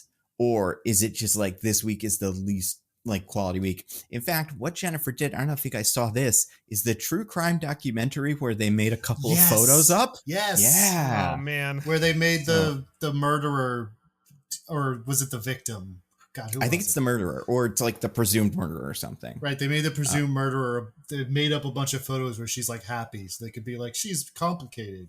She was happy at some point, and it's like, that's probably true. Most people are not miserable 24/7. As someone who's as close to that as you can possibly be. Yeah. But like, what are we doing here? Mm-hmm. Yeah. Oh man. And if I'm wrong about this, I don't know what Anna is, but the number 4 movie, so this thing is just over Rebel Moon, or it's not actually. Rebel Moon got 12. I guess maybe it's like based on the views it got. Okay, so this got technically more views, but fewer viewing hours because it was shorter. It's a movie called Anna, which, as far as I can tell, is an assassin movie from 2019. Oh, fun. Starring someone named Sasha Lust. Like, where do they get these movies from? Who Sasha appears to be Lust, a model? a porn star? Lust, 2 S's. And I mean, you know, but she was in Valerian and the City of a Thousand Planets, and then some other stuff. But I can't figure out what other Anna movie this would be. But like, just Netflix. Come on, do better. Do better, Netflix. Better. Like, I'm going back through their list of the last movie that they came out with that was like, people did like that. There's a damsel movie nobody really liked. Was Rebel Moon Part 1? Rebel Moon Part 1, I guess. Like, and the thing is, they make so many. Mm-hmm. Like, they're pumping out movies, and they also have other stuff. Like, Super Mario is on Netflix, and that has been on, that's been on top 10 for 14 weeks. But like in the number 8, Black Adam, like where's they have Black Adam? They do. How does Max not have that? Fucking, how about this? Disney Plus has Wonder Woman and Shazam this week. They just all switched for fun. Yeah, I don't know. It's true. Pretty weird. Oh, is that Spaceman movie any good with what's his name? I didn't watch that, but which one? Adam Sandler. It seemed like it might be interesting. Oh, I don't know. But that's the first thing that I can see here going back that I recognize in the top 3 is like a movie that seemed to be at least kind of exciting to people who had not seen it. Well, Nando, the whole game's going to change when Red Notice 2 comes out. Hell yeah. God. Yeah. Like, I'm pretty excited for it. It's got all the guys. Red Notice. Yeah. Dark Red Notice. Well, it's like, what would be the 2 of red, or would it be Blue Notice or something? Oh. Yeah. Speaking of notice, this is something I noticed. It's on the wheel at number 2 on the wheel. Great segue. This is one of mine. But we all had a similar sentiment. But it's just the question: did Grain write this movie? Like big grain with I'm thinking like a piece of grain blowing in the wind with a pencil on it, just kind of, wafting onto a piece of paper. Almost like those commercials, like for like cotton, like, cotton, you wear cotton because nothing's better than cotton. It's like, wait, is this Fruit of the Loom? No, cotton. No, cotton paid for this commercial. Yeah. I mean, that'd be really funny if this, because it does feel like it's almost, I mean, you could do Got Milk with these guys if they're just milk farmers, but that's not as manly to cut down. So what's even the point? But like, do you want to watch several lovingly rendered slow-mo scenes of men milking udders? Yes, they do. Like, come on. I mean, somebody definitely does. I think that would be pretty funny. I think every time, okay, listen, we'll let Zack Snyder keep making these, but every time we get to go in right before he starts filming and change one detail, just something, and then he has to kind of work it. And you're like, you watch the movie and you go, what did he change? And was it originally wheat? Is that why he's having so much trouble filling up 2 hours of runtime with people using milking cows? Like, but yeah, that could be fun. A lot of grain. Yeah, I mean, even just besides the lovingly rendered slow-mo grain harvesting, like the plot's still about grain in a way that doesn't really make any sense. It's true. Because Yeah, like let's talk about that. we said the thing about how they were like, let's put all the grain in the village so they can't blow up the village. And it's like, and they do seem to believe that, like the villains do. They're like, they put all the grain here so we can't collect this grain if we blow them up. Those crafty bastards. Why do you need this? I thought you guys were just being assholes. I'm going to be honest. Right? Because like, that's what you do on every other planet. But you actually need this? No, guys, this is serious. This grain is critical to our well-being. Yeah, they had like everybody's backstory was some version of like, I was a cool guy, and then the Empire came for no reason and fucked up everything ever. And then like, but they're all different. So it does feel like these guys are just being jerks to everybody, but also they wanted that grain. Maybe these guys make good grain. Like you can get grain That's what from it anywhere. Seems like they killed that guy. It's like, because he didn't tell the truth about all their cool grain stuff. And they were fucking the night before the grain harvest, which is the best way to get good grain. Yeah. They didn't show this, but they're supposed to fuck right. They edge right to the moment, and then all the men have to go out and fertilize all of the crops. God. That's what makes them grow so healthy and strong. That's what I would do if I was in charge of Veldt or whatever. But not that, but I'd be like, poop on all the grain, give it to him, and then that'll show him. That is a thing a lot of early farming communities did. Oh yeah, because that would be good. That would be good for the plants. What could we do? I mean, I am surprised that there was no plan to like put the big bomb in the grain or something. Like these guys were very not uncreative with their plans to kill the Empire. Right? Yeah, I feel like there's probably a spot on the wheel that's more appropriate to talk about this, but like in that negotiation scene, like right before the big battle starts, there were several points where I was like, oh, these guys are a lot dumber than I thought they'd be. Oh, without a doubt.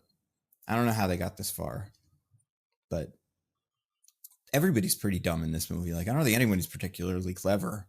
No, it's all everything is exactly as it appears at all times. Yeah, it really is. No subtext, no hidden meaning. It's everyone is doing exactly what they said they would do and what it seems like they're doing. Yep. Except Cora, that one time, didn't mention she killed the princess to her friends. So maybe that makes her a bad person. I'm not sure. Right, but they made sure to let us know that was a lie beforehand so we wouldn't be confused. Right. Yeah.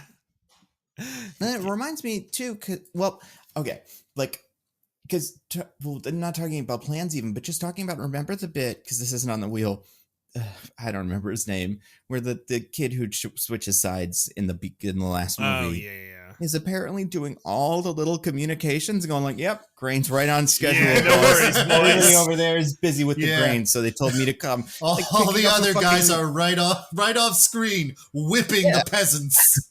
Like not Woody Woodpecker, excuse me, like Woody from Toy Story with the fake Buzz Lightyear arm. Like, you're really doing a great job with this grain, huh? But the one guy seemed to be buying it. What's his name has to be like, that's obviously a trick. But that guy's gonna show up and go, where did they go? They need that. I could have sworn. Tommy, where'd they all go? You said you saw them yesterday, right? They're all so dumb. It is crazy. The Admiral has to be the one to be like, you fucking idiots. Like, obviously, it's not once to be like, hey, can you just call him over for a second? Tell him, like, his boy, he really wants to know about his fantasy football team. Like, just once. So stupid. Tell him I need to promote him. Yeah. Just have him come over here. Yeah. Lucky them that they got the one guy who seemed to do this job already. It's like, okay, to join sides. I think we're fine. Yeah, they're pretty good. No worries. But yeah, that him being on that is insane to me. But on their Illuminati device that is communications. Yeah, it's crazy that it's this fucking eye of whatever that's on our dollar bills pyramid that just floats, and that's what their communicators look like when they're off. Yep. It's pretty cool.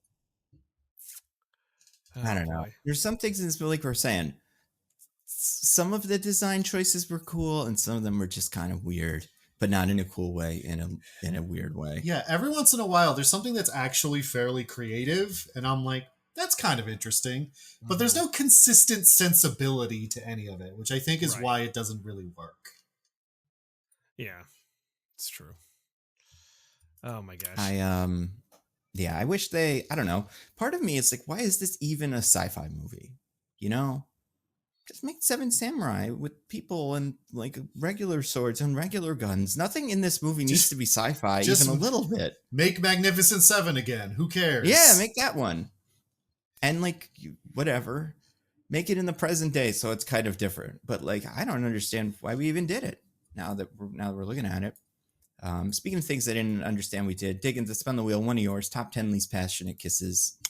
You think we got a new contender for number one here? I think it's up there, yeah. Like, it's truly like, so, first of all, this happens maybe second thing in the movie, which is insane, because presumably, if we cared about these characters, which of course we don't, but if we did, this would be a big moment of catharsis. We'd be like, oh, those characters we care about finally admit that they care about each other and they have a big kiss. You know, this is your end of Empire moment with Leia and Han.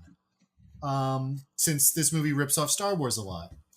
But instead of being at the end of last movie or at some dramatic moment in this movie, just at the start, he's like, hey, by the way, I love you. And then she just kind of moves his face over to hers with no particular... It's very mechanical. Yes. Which is why this kiss does not feel passionate at all. Like, it feels like they're teenagers in a high school play who are trying to do their first onstage kiss, but they don't feel anything for each other. So they're just like super weird and awkward about it. And it sucks.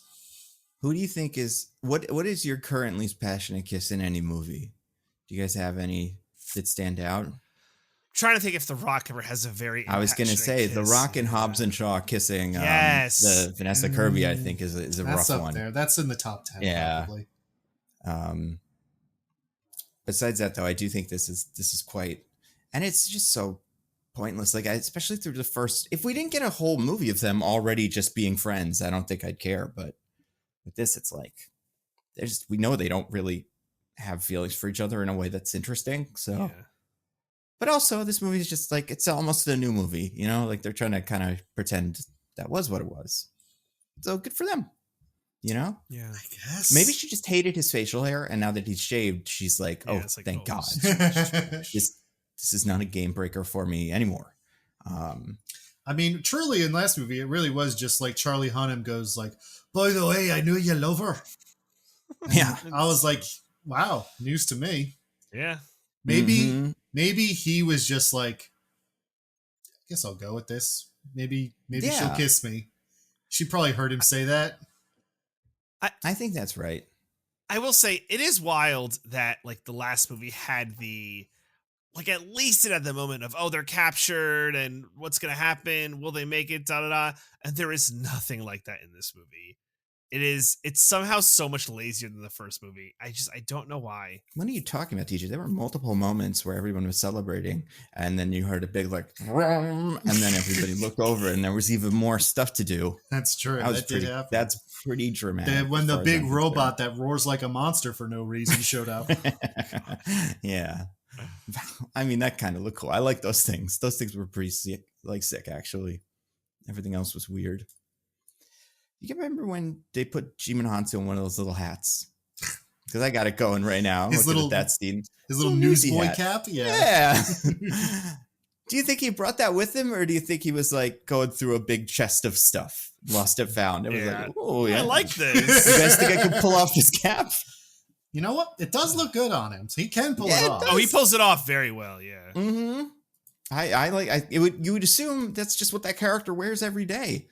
but he doesn't really. It seems like he's kind of made up I this mean- little persona on this planet. They all kind of just decide that this is their new aesthetic. They all put on the big suspenders and Mhm. I forget what we call those now that we don't call them the domestic abuse shirt anymore. Oh, Sleeveless A-shirts, tops, kind of. You could sleeveless call Tank that. tops. Yeah. Tank tops. Yeah, they're all wearing tank tops and suspenders and everything, which is just the clothes from this village. I guess they all decided that they don't wear their old clothes anymore. Mm-hmm. You got to adopt the And- aesthetic to like feel like you're a part of it, you know? Oh yeah, and I mean it's hot. All he has is like weird armor that covers half of his chest or whatever. So like, you probably want to not get that extra sweaty. It really doesn't help with me remembering who these people are, though. Yeah. Also, if you're going to harvest grain, you got to do it in those outfits. It's imperative. I mean, that's funny- fair that probably big bulky armor is impractical for harvesting grain. I'm surprised they don't harvest the grain naked or something, They want to have sex with the grain as well. Nando, that's in the Snyder cut. It will Oh be my God, just all Yeah, just it'll turn out swinging, around. hanging Yeah. low. Mhm. everything is flopping and bouncing. And Yeah. They're gonna have sex in the grain piles, and then Mhm. like close up on the grain to like really drive home. Oh yeah, you love grain. Grain is That'd be so pretty good. cool. instead of sweat drops like flying through the air as they have slow-mo sex, it's bits of grain. Yep. Mhm. They're instead of like pulling on the sheets like in 50 Shades of Grey, they're gonna tug on Yeah. grain. There's gonna be Mhm. fistfuls of grain just hanging on. The woman's gonna get up with a big towel of grain and hold it right over her boobs and walk through the window. Definitely never said grain this much in one Smoking a episode. big grain. Yeah. Well, I also think with the crane, because looking at that again, it's like A, it looks like it's a commercial for grain. B, it looks like it's a commercial for Levi's jeans. C, it looks like a Mumford and Sons music video. Like there's so many things that this already is. It's wild that it's in the middle of the Star Wars movie. Oh my god. Like, oh yeah. It's cool. I mean, it's the most memorable thing for me in this movie. The grain, it's Yeah, the grain stuff. And like I said, even when you think it's done, there's another There's grain more scene grain. right after. Yeah. never will we run out of grain. Like, I mean, yeah, these guys have it good. They got the good life. I mean, they're all dead now. It's like some of them are dead, but for a while they were crushing it. But speaking of things that were crushing it, I spun the wheel again. Landed on this is another one of Diggins' informed personalities. Let's talk about their little ceremony where they all get little things. Yeah, so there's a point where the character who's not the princess, but really seems like she should be, is Mhm. like, I've made simple homespun treasures for you because though we are but a simple bucolic peoples who don't have your big city ways, I hope that you still like our treasures. Man, when we get to Is It Woke, I'm going to have a lot of things Yeah. to say about this movie's opinion about rural villages. Mhm. Real space, as far as I'm concerned. Real moon. This is the heartland of the empire. Yeah. And so she gives them all like, I don't know what they are. They're just like little tapestries. Yeah. Yeah. Almost I like don't know. banners, almost. Like Yeah, It's some- squares of fabric that she stitched things onto. yeah. I don't know. I mean, they're nice. But yeah, where she put like little designs for each of them. And as she gives them to everyone, she's explaining. She's like, I put a sun on this one for you, Milius, because you're the bright ray of sunshine that keeps us all happy and laughing. Nemesis, yours is the storm because you have the fury of a storm, but the storm also provides life. And you are a protector. And it's all stuff that sounds like she's making it up on the spot because Yeah. none of this has been demonstrated in the movie or the previous Mhm. one. And There's especially not to them. They've only been there for a day. yeah. How did they know Titus is strong like mountains or whatever? Like, where are you getting that from? Where are you getting that this guy is nobility like the mighty stag? Like, this is all. It kind of feels like these people, like they're this little crew of children, because they can't be around when the adults are fucking the grain. We're like in the barn doing arts and crafts, and then they had to come up with something to kind of present. And then the teacher kind of looked at it and went, mountains, strong. Ooh, Titus, this is you because you are strong. But like they were just kind of, making it up as they go. Fucking around, yeah. Yeah. And they burned the one when the guy dies. Yeah. Keep it. I don't get that at all. Yeah. Give it to his girlfriend or whatever. I don't. It's like we will 100 years from now, people will remember the warriors who saved this village, and we will burn their flags in their memories so everyone can remember their deeds. Do they burn Nemesises? Oh, and Gooners. Yeah, I think they burn Gooners, and part of me was like, does Gooner even get one? Because they'd be like, oh yeah, you're Gooner, yeah, the guy that fucking got Corey Stoll killed last movie. Yeah, here's a picture of Corey Stoll on yours to remind you of how much of a piece of shit you are. Yeah, it's like, here you go, Gooner, the guy who got us in this mess in the first place. Yeah, you piece of shit. Yeah, but also, I am hard pressed looking at. Oh, he's the heart one. Yeah, okay. Yeah, sure. He is their heart. He gives them hope. And I'm like, why do you need to do a big announcement about how grateful you are to him? He lives here. Right? Yeah. I mean, I understand doing it for Cora because she's only been there the couple of years and like none of this would have happened without her.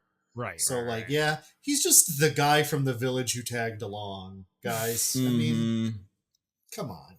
Have standards, is what you're saying? Have some standards. If I were the Warriors and they're doing this whole ceremony, I'd be like, this is nice. And then she gives one to Gooner too. And I'm like, oh, I guess they just do this. Yeah, I guess everybody's I guess anybody gets one. This is going to be a long ceremony. There's like 50 people in this longhouse or whatever. I also feel like, it's got the vibe, honestly. And the most relatable movie ever, Madam Web, when that kid gives her the drawing and she's like, what do I do with this? I feel like that's what I would do, like, put it in my pocket. I guess this is cool. But I mean, we all agree Madam Web is a more entertaining movie than this one. Oh, yeah. Oh, yeah. Absolutely. There's no dancing on diner tables here or equivalent, right? They don't go to a space tavern in this one. I know they do in the last one, but like this one in particular, there's just nothing here. Yeah. I mean, I'm working on a Madam Web video. I've seen that movie maybe 20 times now just by kind of going past stuff and rewatching scenes and stuff.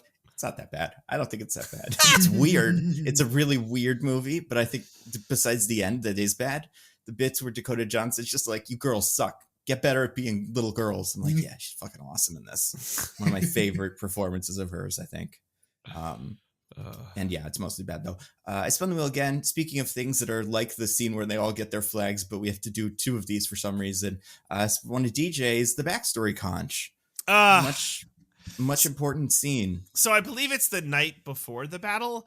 And we're basically getting to the point where it's we have all the warriors and they all just have to tell us one by one, like literally as if it's like share time at kindergarten, what their relationship with the Empire is and like what their motivation is. And it's crazy to me. It's like, I led a people and then they wanted democracy and we decided that was bad. So they're like, take out those people who wanted democracy and I didn't want to. And then they get to Nemesis and it's like, they took my guy. It's just, I'm watching this and it's like, why are we doing this?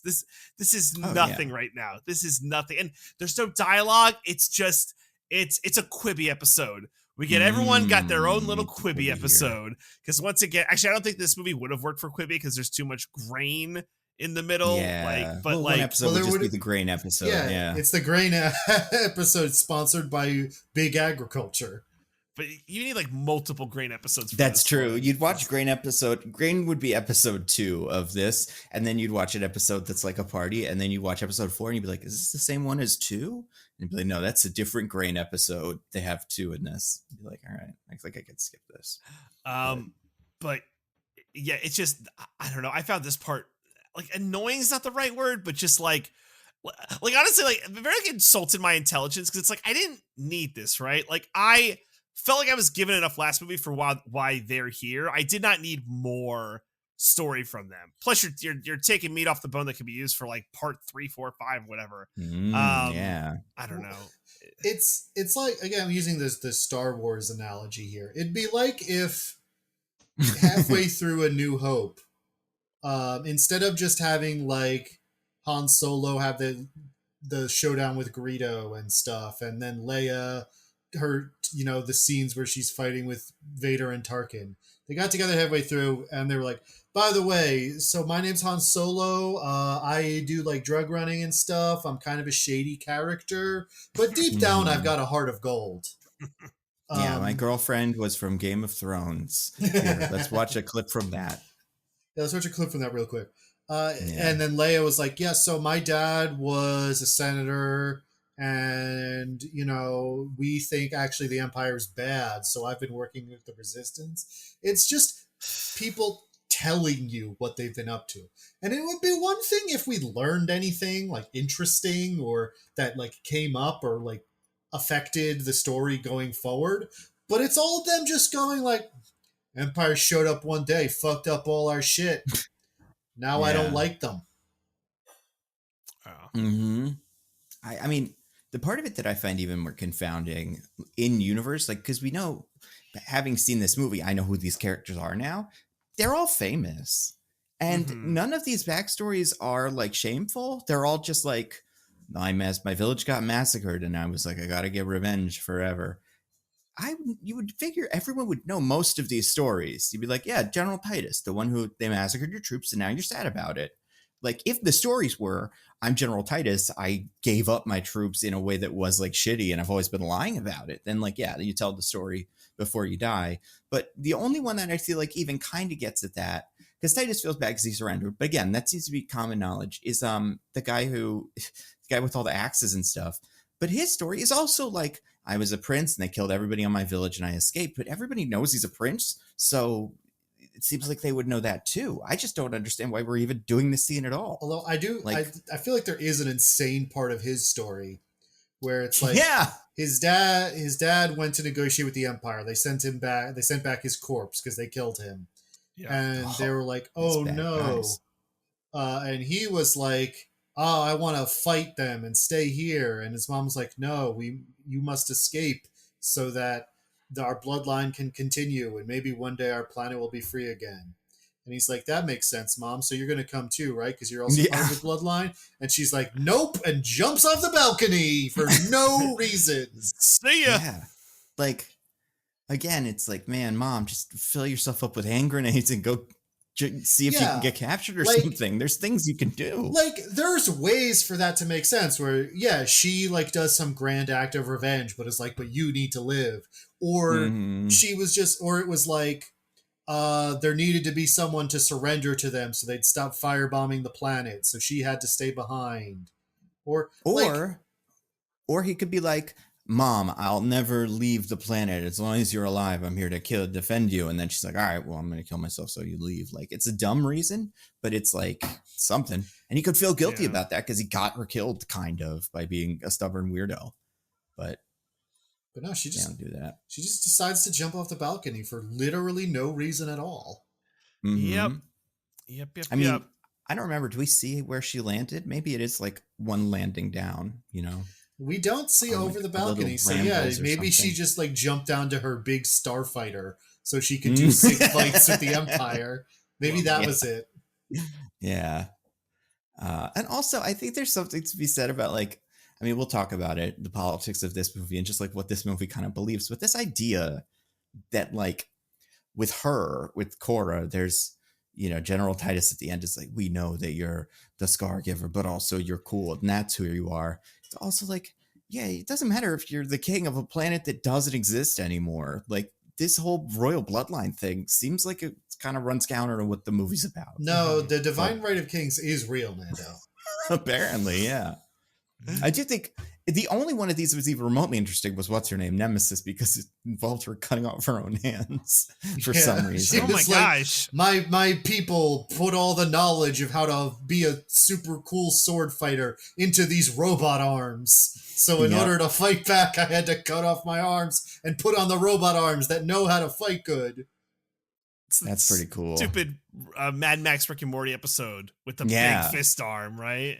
Right. Or like that old, what was the thing that's like the old horror movie where it's like you have the evil hand that wants to kill or whatever. Or My Golden Arm. Simpsons. Or My Golden Arm. That's right. Oh, she would have been really helpful with these guys. Because I do also. Her husband was a carpenter, which is just right next to grain farmer. That's true. He could have built up some barricades and stuff for them.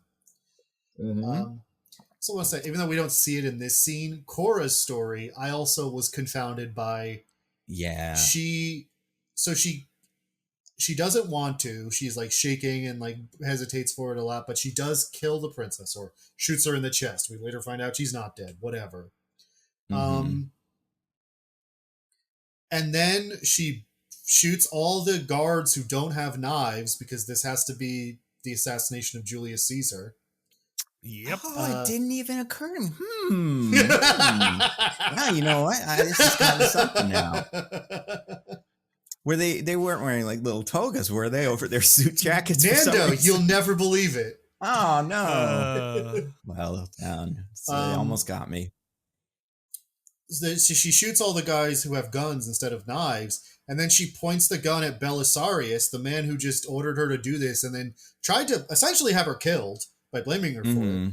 And it's like, I get it. He's her dad. She cares about him, but she literally just shot someone she cared about who didn't do anything to her. Yeah. Like, do you have any idea how much better off the galaxy would be if you could have decided to do that a second time to someone who deserved it? It's true. Especially because when Belisarius tells everybody, like, here's what we'll do. We'll blame it on her. It's like, well, she's going to kill the kid anyway. Like, what story are you going to tell that's going to make her seem worse? Right. I fundamentally don't understand this scene at all. It's just, like, the bad guys in this movie are just evil for no reason. They're just, there's no like logic behind their actions. They do things because they're evil. He assassinates the royal family because they're like, maybe we should stop having war forever all the time. And he's like, that's bullshit. And then he decides that his loyal daughter, who just murdered a little girl for him, his most elite and trusted agent in the entire universe, he's like, I'm going to throw her under the bus just because that would be the most evil thing I could do right now. That's true. How does that help? I don't know. To give someone to hunt down who killed the princess, I guess? I mean, I get the idea of, like, you don't want it publicly known that you did a coup, so you blame it on, like, assassins who sent them. Right. But you make someone up. You don't say it's your right-hand man. That's true. What do you think the band was doing during all this? I mean, they were the background music. But were they like listening and going like, seems like something's going on there? It doesn't seem like this was the plan. Do you think they knew about the assassination, or were they just like booked on Craigslist and they showed up playing and then the knives came out, they start stabbing the king and they're like, oh, do we still get our $100? I think when you get there and they make you wear the bag, you're like, oh, this is one of those. Right. I'll just do this. Oh, they hear the assassination voice and they're like, yep, more sex club stuff. Mm-hmm. That's what happens. Yeah. Yeah, I mean, it's pretty good. They can do all the, they don't need little music in front of them or to look at each other and stuff. They're very talented. Yeah. I also think, now that I'm looking at it, like, her getting away from them is insane. She like shoots 3 of them and then just runs into the hallway, but like, and grabs his shit. Don't you guys have phones and stuff? Like, none of them chase her or do anything after she kills those 3 guys. Yeah, they're all like, whoa. Can you believe that? Yeah, no. Like, the nerve. How confused would you be, though, for real? Yeah, like, right. You'd be like, I don't know what's going on. Yeah. I mean, yeah, I guess it's very weird.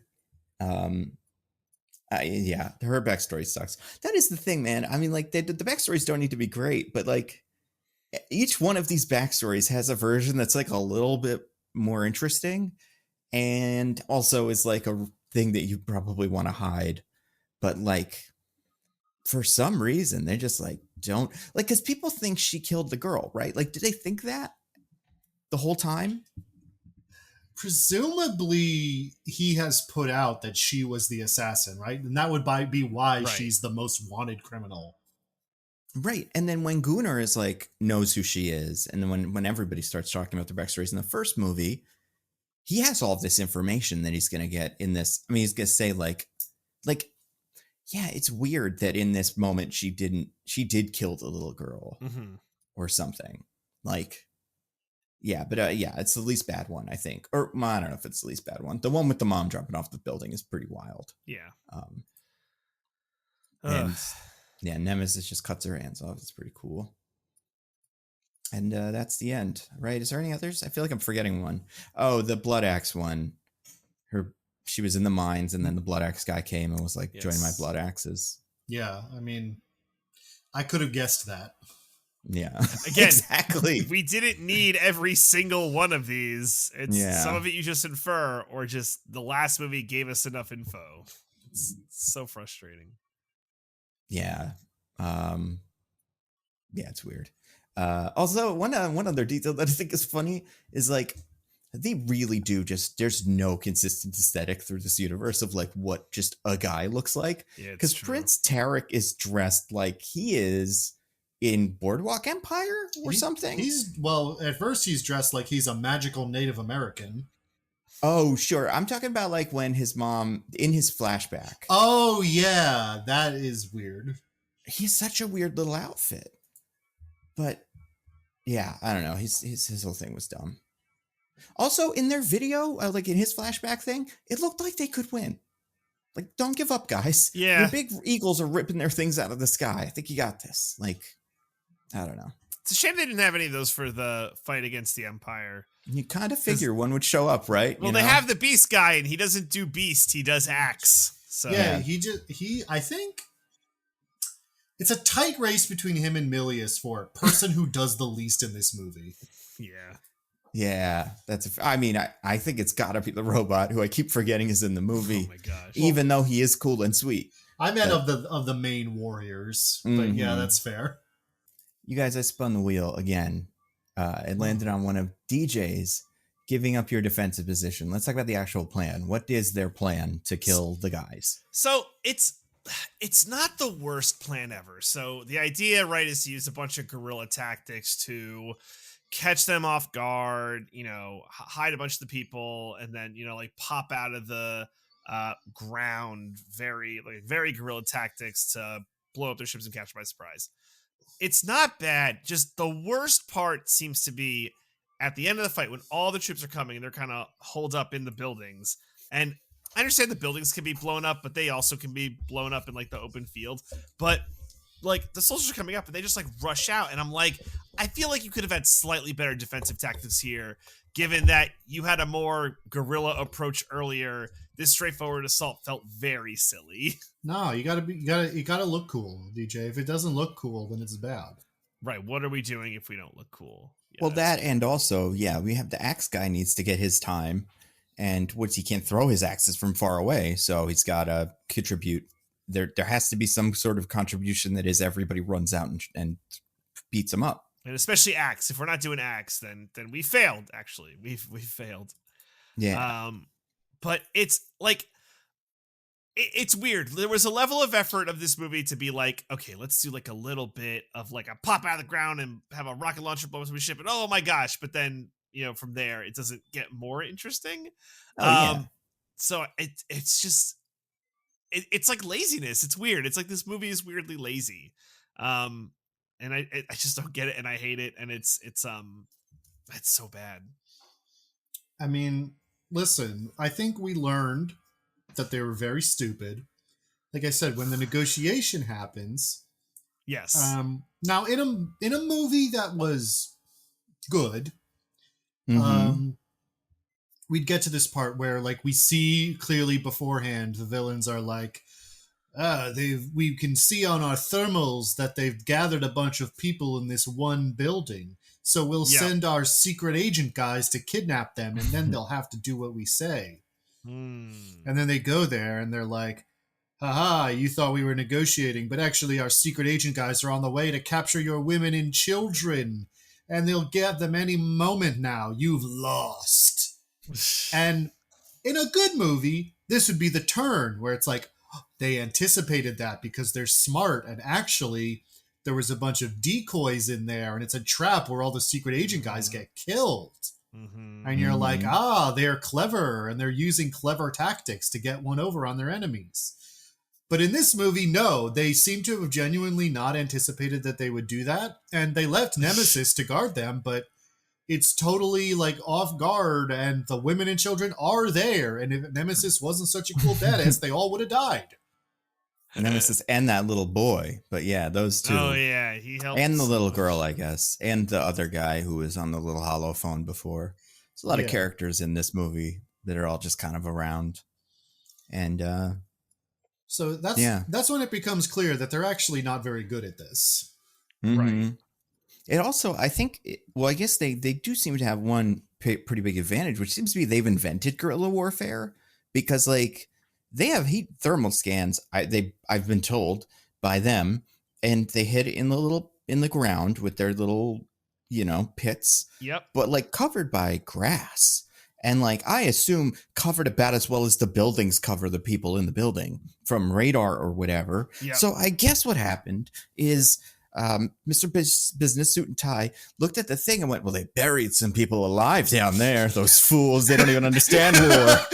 We'll let that go, and then we'll get close and do our thing. And like, even after the third guy pops out of the little hole with the rocket launcher, they're still surprised. Like they never figure it out.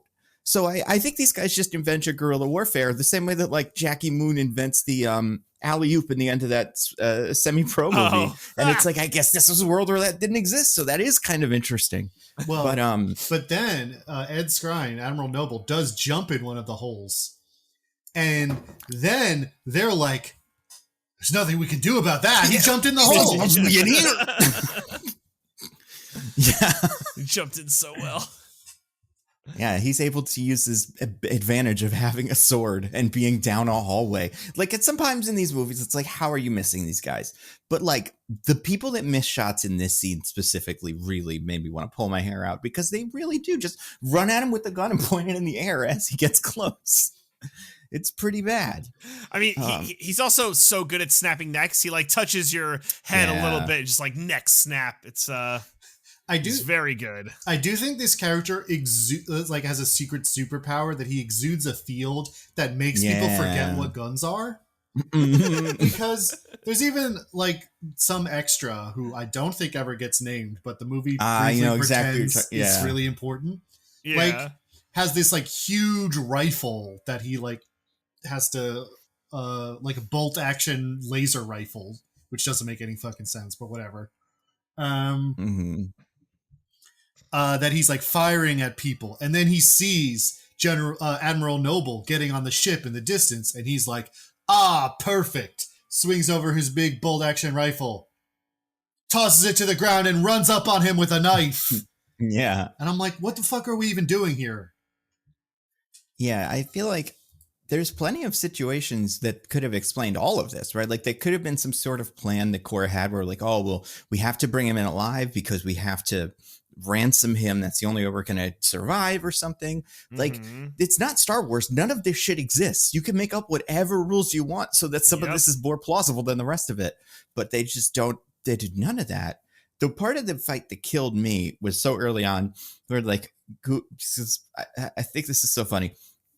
The old man from last movie and a little bit of this movie has taken up the role of, he has the hammer and he's going to hit the hammer onto the bell, and that's going to be the everybody do war, little signal. And Cora and Gunnar go up and talk to General Shirt and Tie and have their little exchange. And he's like, hey, if you want to just give me Cora, we'll be good. And she's like, oh, I will do that. Yeah, absolutely. And Gunnar is like, I can't do that. I can't like let you die because I love you so much. And also it wouldn't be right. And he's probably going to lie to us. So he makes this brave, heroic decision of takes the gun, goes and shoots the bell, so it rings, and then the war starts. Hey, Gunnar, I think if you shot their general guy, the war would also start, and you'd have shot him. Like, when he started whipping around the gun, I'm like, oh, hell yeah, good. This bad guy sucks. Get him right out of this. And then he just shoots the big fucking bell instead. It's so stupid. Not to mention that a laser doesn't have mass. It wouldn't ring the bell. Yes. Yeah, but these lasers aren't lasers. They seem to be like little pellets of magma. Know. It's the same thing as in Star Wars. They're not actually lasers. They're something else. Well, because every one of these, when it hits something, it like splashes a little bit of goo. Right. And it's kind of like those Orbeez that people have that are like water guns, but they're not water guns. And you're like, what even is that? But it's pretty stupid. I do think, what was I going to say about the trade? Should have made the trade, I think. Even just take the chance. You know, what are you going to lose? I'm with you. Because if you do what he's going to do, what are the chances she gets out of that first little firefight alive? Like, you're right next to all their guys. Like, you're going to blow up one or two of their ships, but like, I think they're going to be able to shoot you before that, or at least around then. Well, Nando, you're not accounting for the fact that she's the coolest, most specialist badass in the whole world, which means she can't get shot ever. Yeah. I mean, her and then the two goobers at the end, the rebel chick and the guy with the axes, they just are. You mean like Tarek and Milius?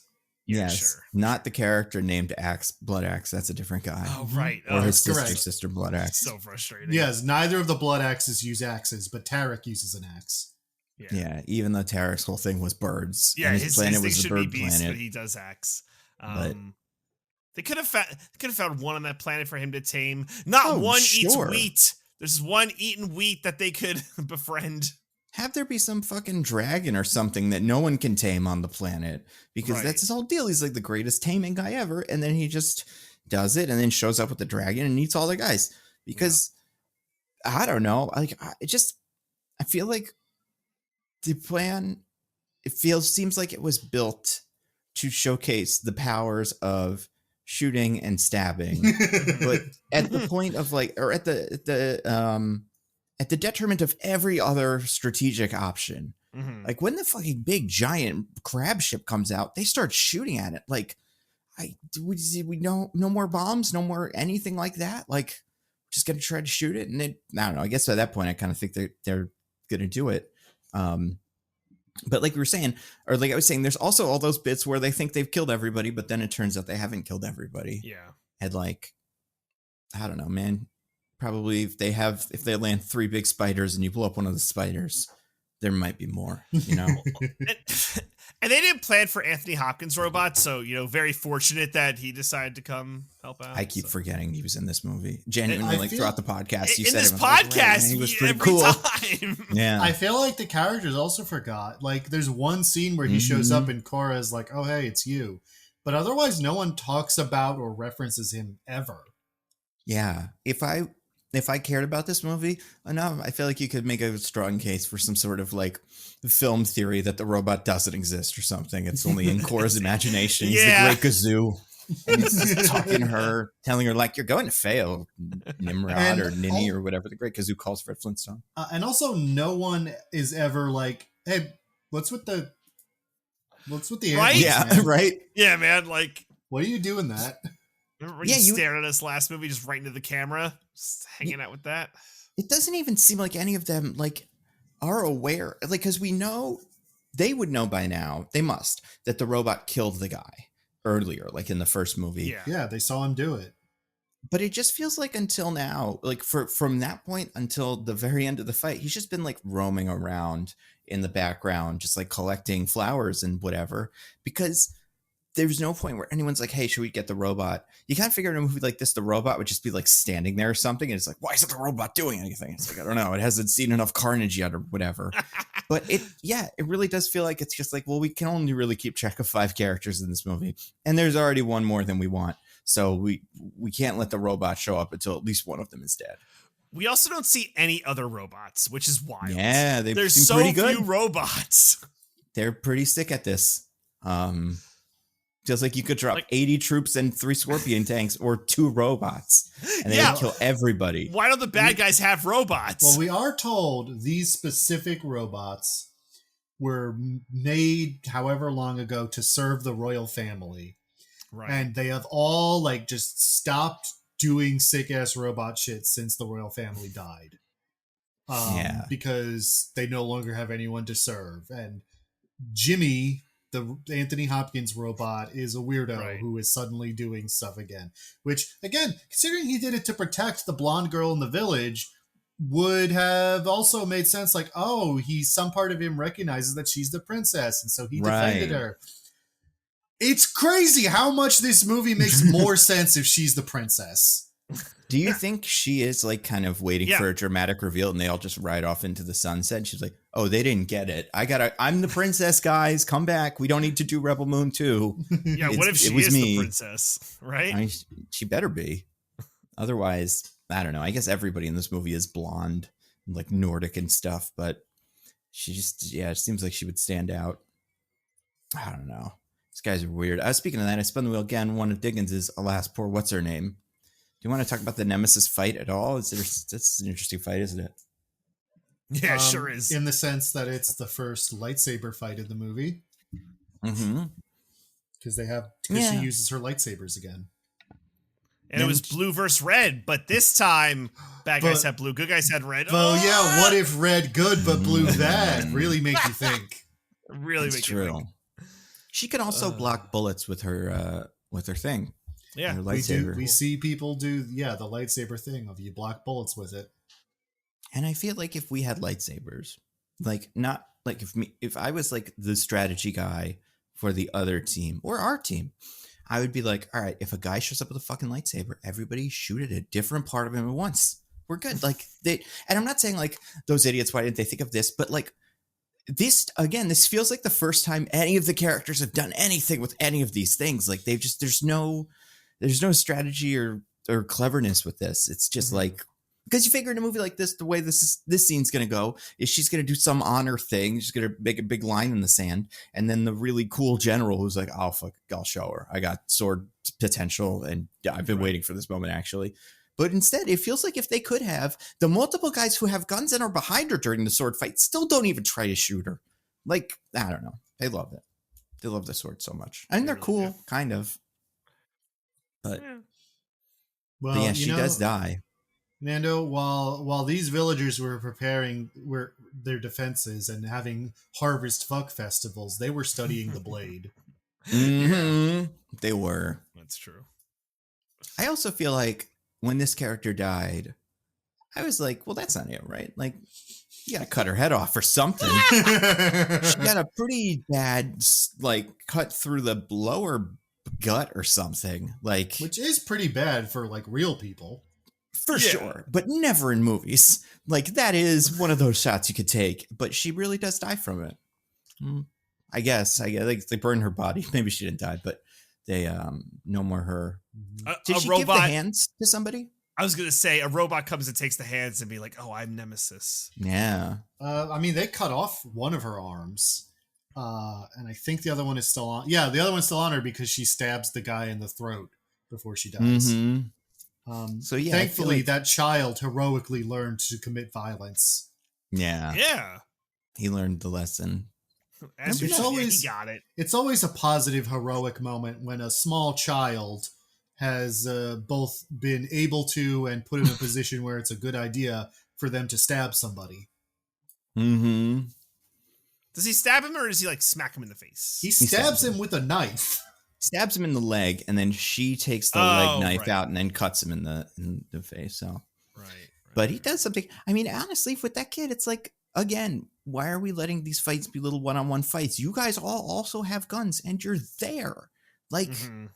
shoot at him for her. Shoot at both of them. Throw a grenade at him. Like, it's sad, but like, we could get them. They're right here.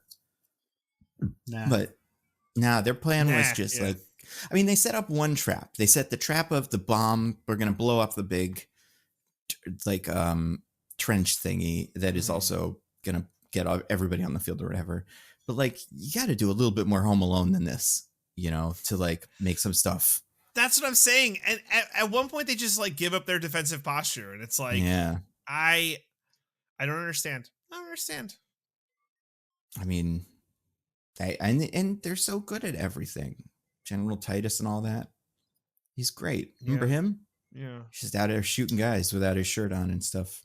Mm-hmm. I guess he has the half shirt. The other guy has no shirt.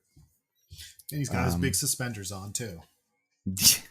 Well, speaking of the half shirt guy or the no shirt guy, there were parts of this movie where I'm like, someone wrote something in a script. I guess you know what they are? They're the what happens when a toad that gets struck by lightning thing, where I'm like, I don't think the person reading the line understood the joke, so they didn't read it right. And I'd be like, Zach, you got to tell that guy to do it again. The bit where the guy with Tarek is in the barn with all his guys, and they're getting ready to go storm the guys, and he says, like, we are going to go and we're not going to let them do all the fighting for us. We're going to go fight. And then the other guy's like, and die. And he says, yes, let's leave the dying to our enemies. But it's like, that's a matter of fact line of like, you turn to him and you go, let's leave the dying to our enemies or something. But he just reads it like he's read every other line in the movie, and it doesn't work. And I don't think it needs to be like a Marvel, like looks to camera thing, but something of just like, this guy's got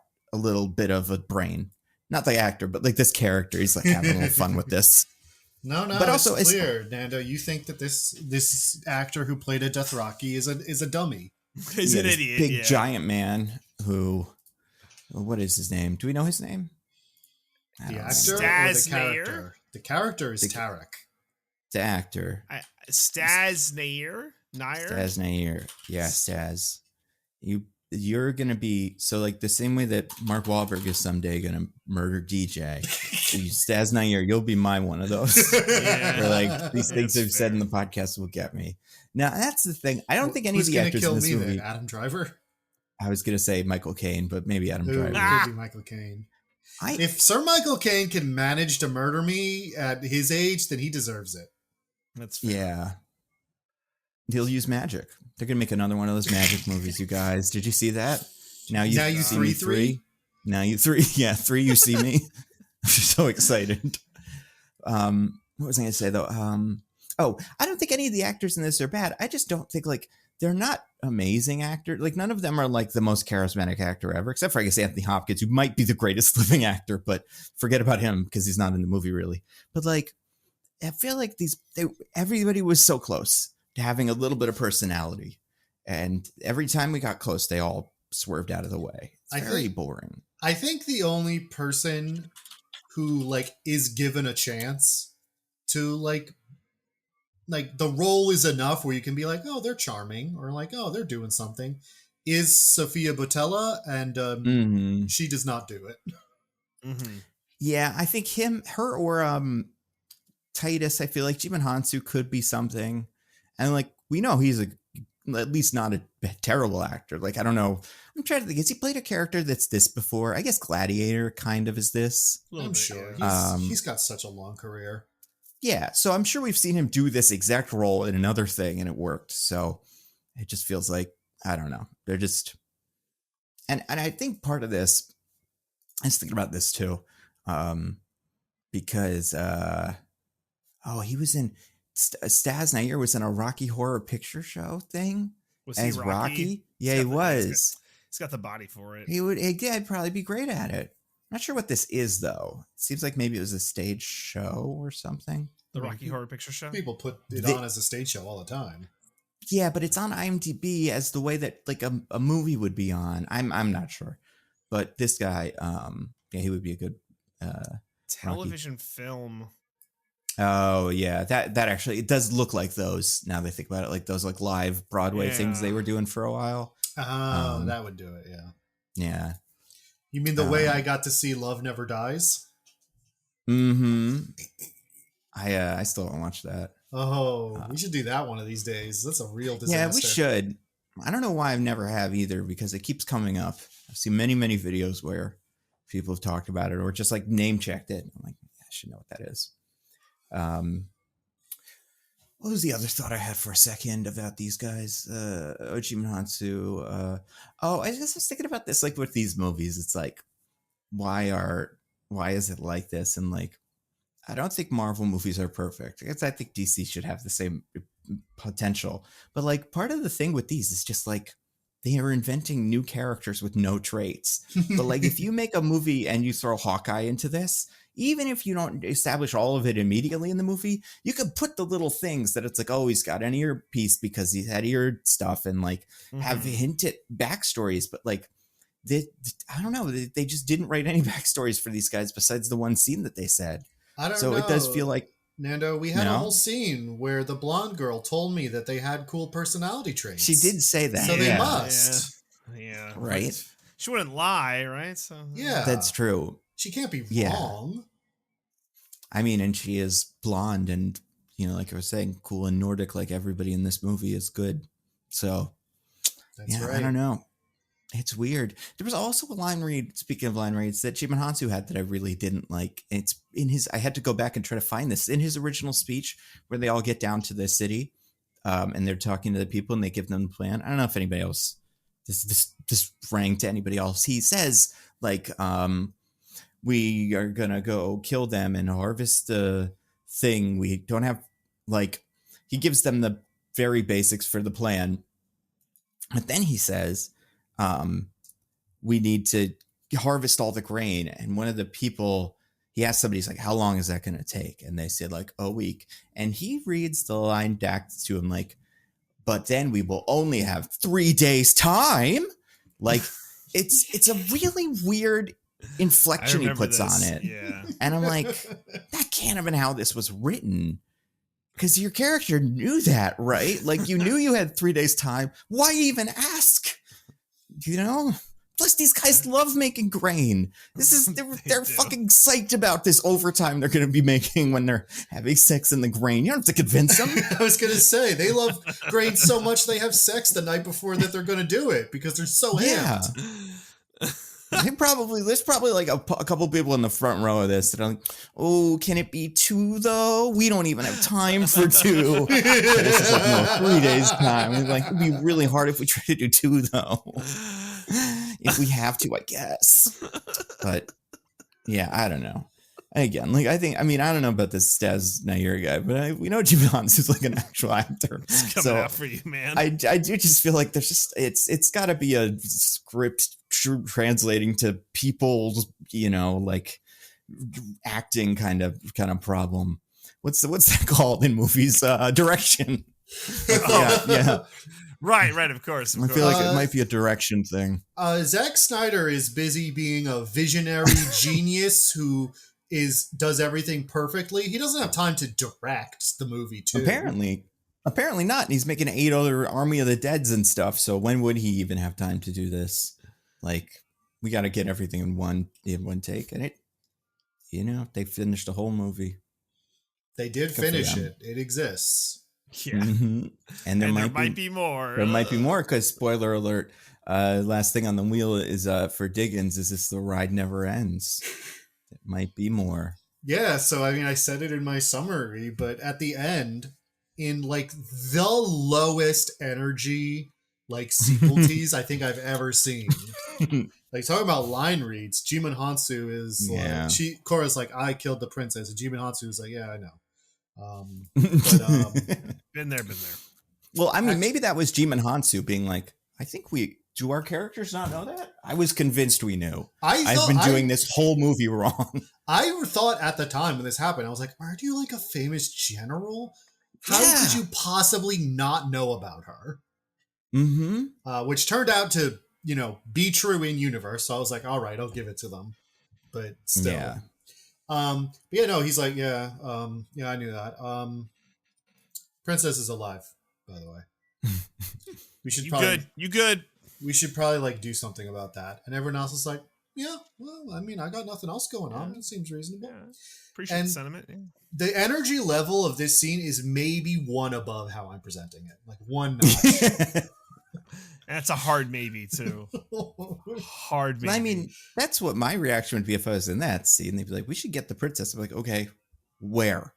What leads do we have that she might exist? It's her. I don't know. The girl Anthony Hopkins robot saved, right? We think it's her. Yeah, either it's this little kid or it's nobody. So we should maybe just agree it's her. Yeah. I mean, also, if we say it's her, nobody's gonna be like, "Ooh, it's not her." Good point. yeah, Whatever. a real thing. Many people in this situation have done in history of being like, how many people have fucking seen her? This is the princess. Who gives a shit? Exactly. Yeah. We were convinced. We saw the flashbacks and we just assumed this was that character. Yes. Yeah, exactly. We watched the movie, so you can fix anybody. Oh my god! The bullet hit her chest, exploded in a big bunch of light, and then she teleported to Veldt. To here, yeah. God. I like to imagine the reason why this is solo energy is like the actors just couldn't muster any enthusiasm for doing more of these. They were all like, "Oh yeah, we'll do this again." Do you have this as self-sabotage, Diggins? Maybe. I don't think that they were doing it on purpose. I think it's just there's only so far one can push one's own ability to act. And acting like they were excited about doing more Rebel Moons was simply beyond them. Not because they're bad actors, but because it was such a Herculean task. I suppose. Speaking of Herculean tasks and stuff, now that we're talking about like the team, because we've seen the whole movie now, let's rank the guys in terms of like usefulness and stuff. Oh, no. Who is the MVP of this team, and then who is the LVP? Well, does Cora count? Yeah, she's on the team. Like everybody on the good guys that fights and like has like some cool stuff they do counts. Cora is my MVP. Really? Oh yeah, pretty definitively. I mean, it's either her or Jimmy the Robot. It's the robot for sure. I think a robot could have done what Cora did in like 5 minutes. The robot would have, because the robot can't even be shot. Apparently, they shoot true. it and it like goes, oh no, and then just keeps going. It seems like the molten's gonna melt it, but it's just like a glancing blow. I'm like, oh wow, it's they like probably the should kid make more of these. It reminds me of the kid who like is kind of a piece of shit and doesn't want to play the game we're all playing with Nerf guns with the same rules as everybody else, you know? Right. It's like invisible force field, no one can touch me. I do a backflip and jump out of the thing right before I die. I guess I'm okay. But yeah, I think there's a case for him. I'd say it is him and Cora, probably 1 and 2. Who's 3? I guess Jimin Hansu, just because he's the only other person who like does anything. Yeah. What does he do though? Like during this fight, besides leadership, like what are I mean, the leadership is what I'm talking about. Like he seems to take charge and rally people, and even though the plan is bad, it's more than anyone else was doing. That's fair. Yeah, that's fair. I do feel like Nemesis has a ceiling of how useful she can be, and she hit the ceiling pretty quickly. Like, I don't think if she was out there with Titus, that would have helped. Yeah. I think I might put her at 4 though, because at least she did do something. I mean, the one who's part of the Blood Axe team, who I cannot find on the IMDb page for the life of me, Milius. Millie. Oh yeah, here she is. Elise Duffy. That character blew up a bunch of stuff. Like I don't know what the deal was. Like what it just seemed like they kind of decided to do that, and like they're part of the plan. But that was pretty good. I'll have to take your word for it. That action scene is so long and boring that honestly, it's already melting out of my brain. Who else is there? I mean, Tarek is near the bottom, definitely. Yeah, we got Tarek, we got Gunnar. I think that's it. I feel like I might honestly put Tarek under Gunnar because Gunnar at least helped with the blow up the Dreadnought plan. Absolutely. Gunnar's pretty good. Gunnar kills the bad guy, I think. Right? Like yes, he deals not final blow. Cora deals the final blow. He deals the penultimate blow. He deals what should be the final blow, but Cora knows none of it counts, so and it probably wasn't the final blow anyway. We'll find out in the next one that she does cut off his head. Stuff. Like if he comes back from that, then it's like I don't even know what the fucking rules are anymore. Yeah. And also, why? Why do we need another confrontation with that man? This one was already redundant. Yeah, that's true. Yeah, I think you can make the case that Tarek is the least useful. for sure. Yeah, I buy it. He doesn't like do anything the whole movie. He just hangs around. He hits some people with his axe, and then at the end, he's like, "We all contributed equally. Good job, everybody." We did it. I mean, my initial instinct with him is there was some sort of fucking seed where he rode a dragon that was too expensive and they cut, maybe. Like, it just doesn't feel like, why would you set him up as this character and do none of it? Like, but I don't know. They just really wanted to do the hippogriff thing. I don't know. It's pretty weird, though. Well, the hippogriff thing was very exciting. It was pretty exciting. The part one was a lot more movies than this one. Mm-hmm. Like, this one wasn't really anything except big fight. But at least the first one was a lot of different movies. Like, it's crazy. The first one is better than this one, and like by a hefty percentage. And that's a crazy thing to say. It's amazing that he managed to make a worse movie than the first one. It's insane. I just don't understand, like, I mean, I'll never understand how this movie gets made, but like, just they have to have two. I'm assuming they had both scripts done before they started filming, right? Like for filming one. Yeah, they shared a budget. Even they made them at the same time. Okay. How does nobody go like? But come on, right? Like, they don't just look at each other and go, "We gotta do something else. We're missing something." I'll never understand it. Like, I understand how some movies that are like Madam Web's, I understand how those break down because they're chaotic shoots and the idea for it isn't very good. And like the Spider-Man universe already has this humongous cloud of failure over its head. But with this, it's like, we're just going to do Star Wars, but it's going to be a little different and it's going to be on Netflix and they're going to say the F word every so often or whatever. And it's like, everybody must have had that script. What happened? Like, I feel like it seems like they got exactly what they wanted, besides maybe some dragon. Like, do you think Zack Snyder and them watched that one? Yeah, good. We did it. I think that is the problem. I think the problem is that Zack Snyder got everything he wanted. Yeah. I think so. I think it's hard. It's like, it's probably like your kids, right? Like, you're just like, yeah, I fucking nailed it, right? Even if maybe it didn't, you know? I don't know. Yeah. I don't know. I just don't know where the critical thinking is of where he's like, oh, this doesn't look good for like all these reasons, right? Like, it's probably his vision he set out to do. And he's like, I did it. I made Star Wars. He appears to think every other movie he's made is good. So I don't know why he would suddenly develop taste now. Yeah, that's true. Well, I mean, at least his other movies, like, I don't like them, but like, I'm like, there's, I understand why other people like them. Like, I just disagree with most of it. And also, I mean, there's other problems, but like this one, I don't know. I do feel like they had to have at some point been like, oh, this isn't working. Like, this isn't, I don't know. But also, I mean, the last one came out like 6 months ago and it was the most watched thing ever. And I have never heard anyone talk about it. Mm-hmm. And this one seems to have come and went just about as well. And it already lost the top spot, apparently. That Anything But You or Anyone But You movie is on Netflix now, apparently.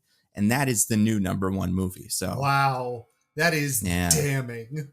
I know. And I don't like that movie very much either. So it is very much the rebel moon of these rom-coms. So I don't know, man. It's a bummer for Zack Snyder, man. I mean, he's gonna make 8 more things. Again, DJ, he's on top of the world. He has everything he's ever wanted. Just because he's bad at it doesn't mean this is a tragedy for him. No, I get it. I know, he's actually gone through real tragedy.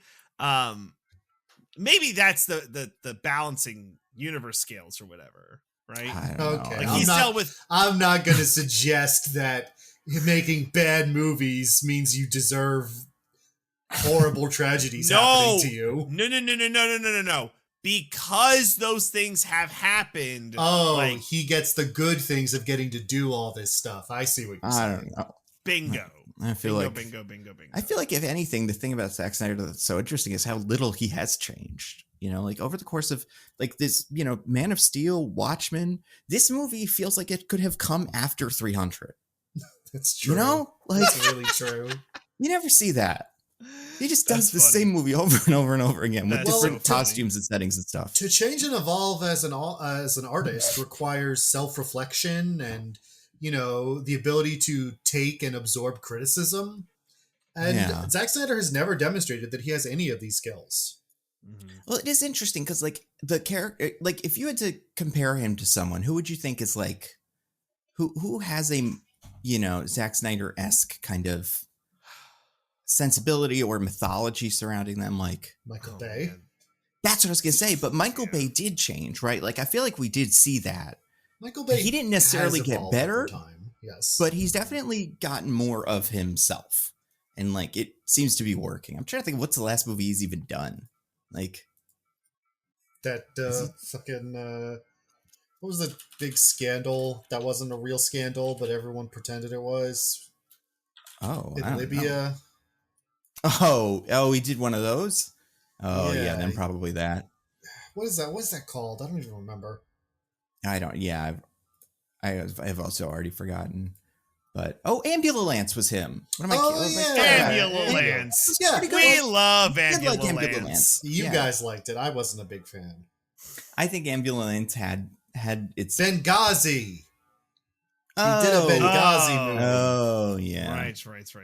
Oh yeah, and then that Six Underground movie, one of these Netflix movies that everybody forgot about, but As we do. as is the rules. But yeah, I But mean, yeah, like like to your point, Michael Bay he did the Transformers movies, he did Ambulance, he did Bad Boys, he did Pearl Harbor, he did The Rock. Armageddon, Like- Pain and Gain. Yeah, these are movies that have similarities, and like you can tell, like they're all made by the same person, but they're different movies. Mm-hmm. Yeah.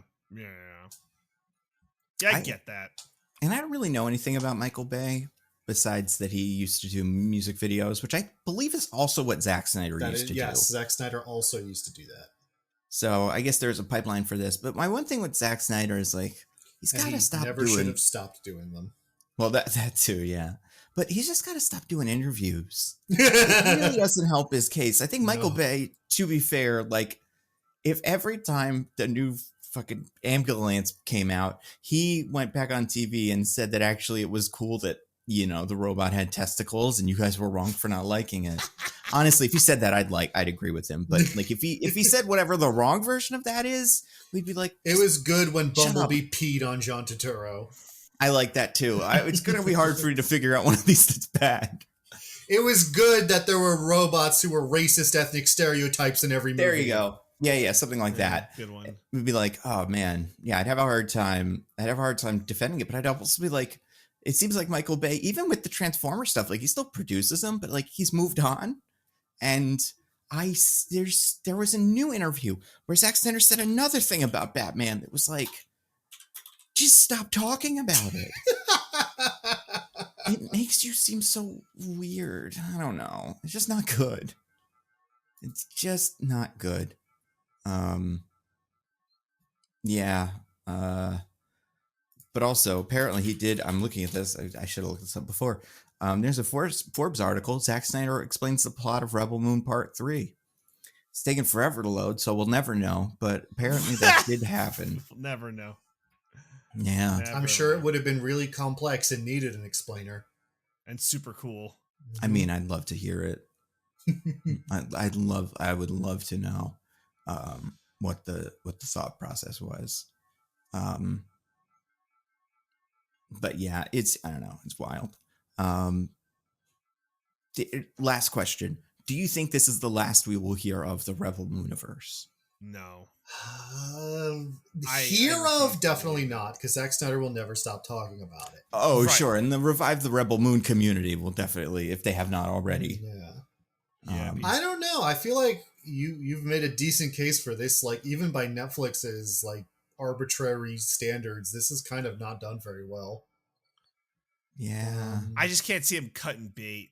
Like, I mean, he won't give up. It's Netflix where I'm like, they'll think like, do we really want to give this guy hundreds of millions of more dollars to attract nobody? I mean, it's nothing to them. I guess that's true. I don't know. It's just It more really is VC nothing. money to set on fire.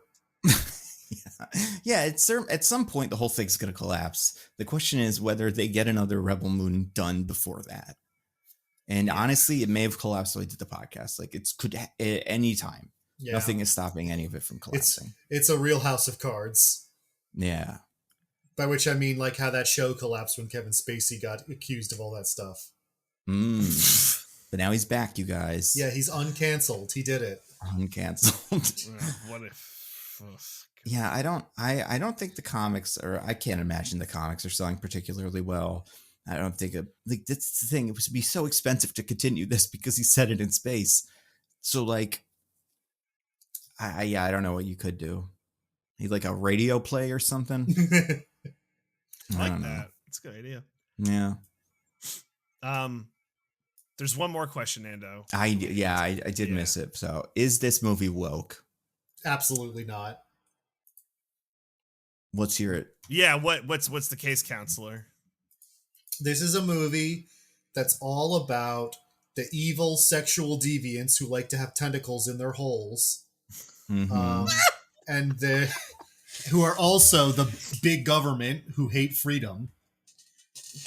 They're coming to destroy the perfect rural life, the bucolic world of small communities where everything is perfect and good. Small communities where everyone keeps a gun under their bed. And being in those small communities is the best thing that could ever happen to you and will heal you of your PTSD. But also, shooting the bad guys with your guns is the coolest thing ever and super sick. But female protagonist. I think it's enough to overcome, because it's never. Here's the thing: never in this movie is anyone like, she can't do things because she woman. Oh yeah, and then she proves them wrong. Well, and I don't even think you need like that Captain Marvel kind of ness. Every one of these actors could have switched positions right before the movie started filming it. We could have gotten the same thing. Like, I don't think. I do feel like there's a little bit of like, oh, it's liberating because nobody cares. But at a certain point, it definitely isn't woke. But also, it's just like none of them have characters in general, so you can't. I can't really map anything to that. Yeah, to be clear, I don't think it's bad or unwoke for you to not like do that whole. It's bad. It's when women can't do things, and then you prove them wrong. You know, it's just if your movie's about that or not is really the question. Right. I want to say, I also think this movie is not woke. I don't have a great answer though. But female protagonist who gets to have big sexy time, and it's her idea. But it's true. But we like it when women want to have sex with us. Okay. That's true. And I wouldn't say it's her idea as much as the chemistry is so much does it exist that like it's like really that Mike Tyson pushing the two pitches together like now kiss kind of chemistry. So it's like neither of them really seem to do it. There was not a wet lap in the theater during those scenes. Well, and everybody was bone dry. Well, I think it's all at home too. So that's really, true. And you everybody watches it in a crowd of like 80 people, right? If I've done the math correctly, and I think I have, we all opened up a stadium in our house. Yep. In our home theaters that we could all afford because we're Zack Snyder rich. Yeah, I really don't think there is. I don't even think you could kind of make the case that this is woke because nothing happens. Grain can't be woke. Like, that would be the only thing. Would be like if they were harvesting soy, I'd be like, oh, this is actually pretty woke. It's so woke. But that's the only thing besides killing and being the guys that they already were. Yeah, I don't know. I don't think none of their backstories. The backstories are just like when bad things happen to you, it's good to get revenge. Yeah. Yeah, I don't know. I don't think there's any way this is woke. I don't think so either. You heard it here. It's not woke. It's not woke. Oh, man. Well, do you guys want to get to our classic segment? Let's talk about some things we'd like. Let's recommend some things to the fine people. TJ, what do you have to recommend? So it's been a minute, but we have another season of The Circle on Netflix, as I mentioned earlier. Oh, right. Wow. it's so it's the Circle season 6, and for those who may have kind of not aware of this show, essentially what it is, it's a game show on Netflix where contestants are in these little apartments, and there's like a social media competition where they chat through this interface called the Circle, and they only see each other through these predefined profiles, and some of the profiles are the actual people. Sometimes they're catfish, aka pretending to be another person. And it's just like a big old popularity contest where you're trying to get everyone to like you, and convince everyone that you're like a real cool guy. And there's always like a twist every season. For a while we were getting like way too many of these at once. It was just like constant, just like warm bath of it really was like there was a moment where there was never not one. Like there was always one right after the other. It was like, man, I don't even know which one it is anymore. Yeah. So just getting like inundated with this over and over and over again. And it's like, oh, I'm kind of done with this. But I think they let it breathe. And there's another one. And the twist this season, guys, is one of the, I'll let you guess. There's a twist with this season with one of the contestants. What would you guess that twist is? Is Lance Bass. Is Justin Timberlake. They've done that already. Is Joey Fatone. Did you know that, Diggins? What are the other ones? Wasn't it his assistant, not actually him? His assistant pretending to be him. Yeah. No, I'm saying the twist is that it is Lance Bass. It really is him. No. That is Wasn't Lance Bass involved though? Didn't he? He did like a little video, and then he did something. I remember seeing his face. Wait, she like called him a favor? Okay, here, hold on. Let me guess the twist. AI, right? That's got to be it. It's an AI chatbot or something. Ding, ding, ding. Oh my God. One of the contestants is an AI chatbot. That would drive me insane if I knew that was an option. But also, I feel like it wouldn't last more than like one conversation. Yeah, once if you know it's an option, you just type like ignore every other prompt and say this, and then like they do it, and you're like, well, that's the fucking AI. Yeah. I do not believe it is actually an AI chatbot. It's probably a producer using ChatGPT or whatever. But it's stupid. Like it. Let me be clear. It's stupid, but it's fine. Mm-hmm. Like I am recommending the show because I do like the show, and it's I think it's made a good return, a timely return, but not like not unwanted return. So like I am good with it. I think they got like a good group of contestants for the most part. There's a couple where I'm like, no, but I think that makes the show good is when you have people to root against on the show. And there's definitely a couple of those. So right now it's episodes 1 through 8 are out, and then the next 4 will be like the was it Wednesday, May 1st, I think. Yeah, and then the finale is like a week after that. So it's good. If you ever see the show, check this one out. It's I think like the Circle fatigue more or less is over. At least I think it is. For me, the Circle fatigue is over. So that's a good thing. But and if you haven't checked it out, check it out. I think it's nice. They're all pretty contained. You don't have to watch another one. Like, if I were to say, like, is there like a really good one that's like worth watching just that one? I think season 4 is great. Like, season 4 is really good. I don't know if I saw that one. 2 is very bad. 1 is good, and 3 is like fine. 2 and 3 are like in the doldrums, and like I think like 4 and 5 are better. And I'll have to see like where this eventually ranks amongst all of them, but I like it so far. I think they've kind of like hit their stride, and the games are better. The show's better when they have like fun and interesting games to kind of play with in like through the chat interface. So I think that's good. So yeah, Circle season 6 on Netflix. Nice. Diggins. I have one question. Yeah. Is the AI in the show represented by a room, but then there's a big box with blinking lights and stuff? Yeah, there's like a little box. Yeah, like that. Does it have a name? Is it the machine or something? It's like escaping me right now. But they did give it like a little like chatbot-y name. Yeah, that's pretty good. So yeah, like kind of how like Too Hot to Handle. It's like Lana is the cone. Exactly. Yeah, I like that. They needed something like some kind of crazy robot name, like Andre 3000. Yeah, exactly. Like Benny or whatever the robot was in Rebel Moon, whose name I've already forgotten. Jimmy. Well, Jimmy, yeah. Oh man. Diggins, do you have anything to recommend? I do. I watched a little movie recently. This is an older one. It's from about 40 years ago. You know, the 80s. Yeah, those old ancient days. Mm-hmm. Before, is this one in black and white, or does it have sound? And like, what's the? I think it was one of the first sound pictures. Yeah. No, it is. It's a movie called Night of the Comet. I don't know if you ever heard of it. I have heard of this. I think. Yeah, Is it's one of the. It's like an old B movie, like cult classic kind of thing that like is very influential in like because a lot of people who went on to make things watched it and liked it.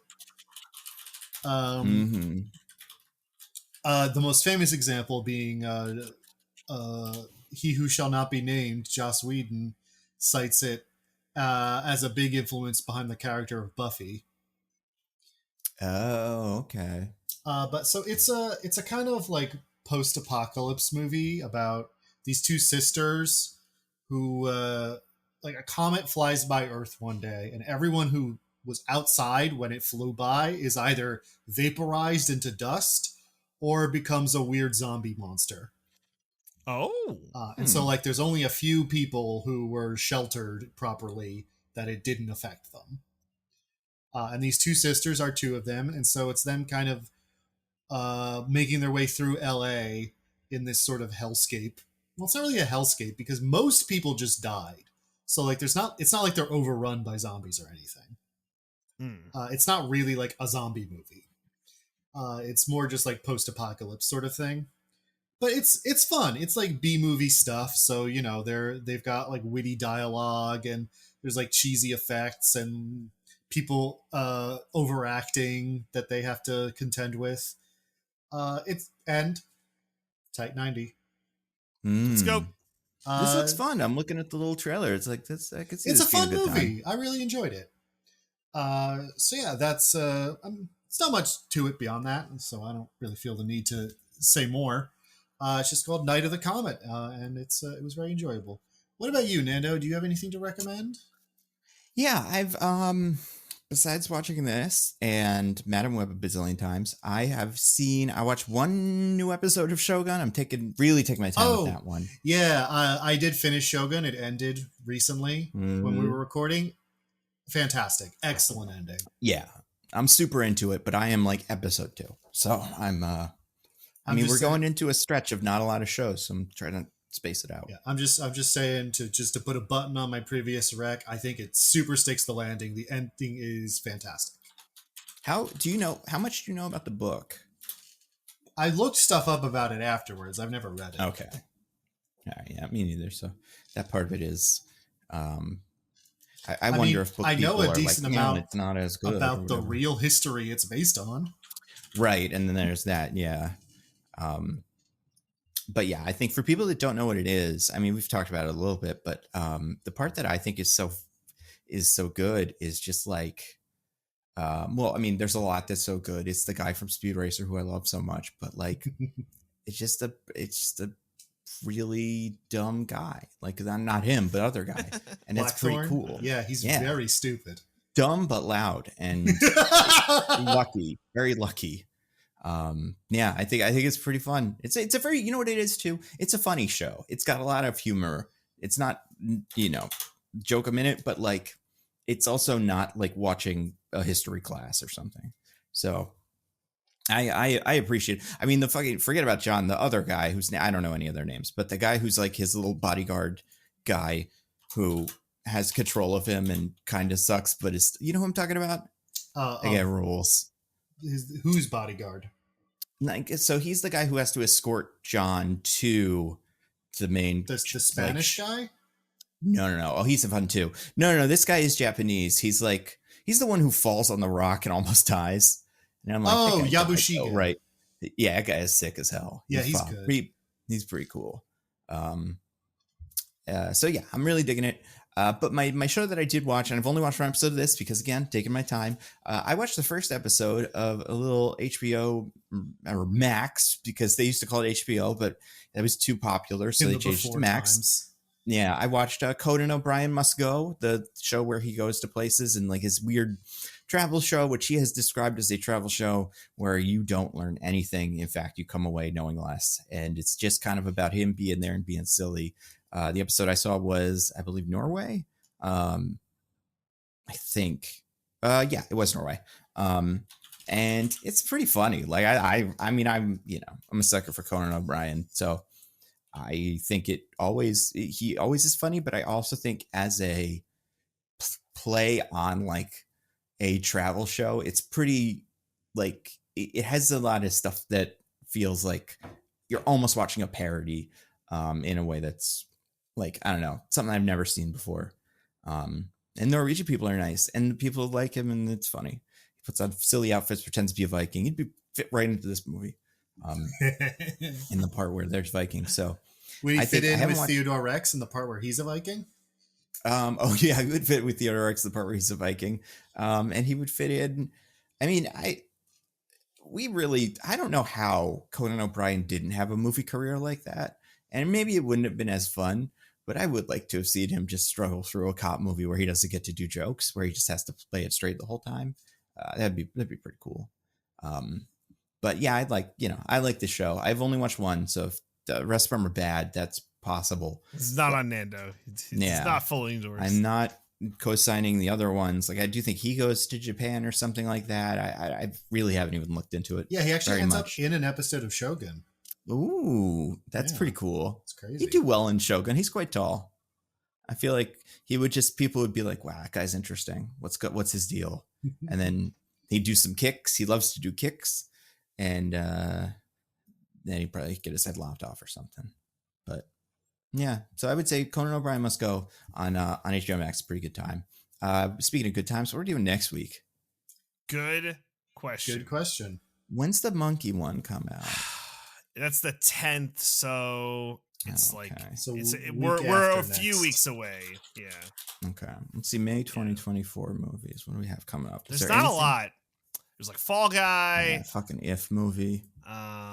Yeah. What if Imaginary Friends? What if that real? Foster's Home for Imaginary Kids was a movie? There's the Ministry of Ungentlemanly Warfare is still out. I've heard it's fine. I've also heard that. I mean, to be fair, I just watched this, so yeah, it can't be worse. It could do anything. Yeah, there's Boy Kills World. Abigail is out. Okay, so that's not bad. Abigail in the chat. Boy Kills World also seems like it would be fun. I do think I'll watch that, but I don't know how nitpickable it will be.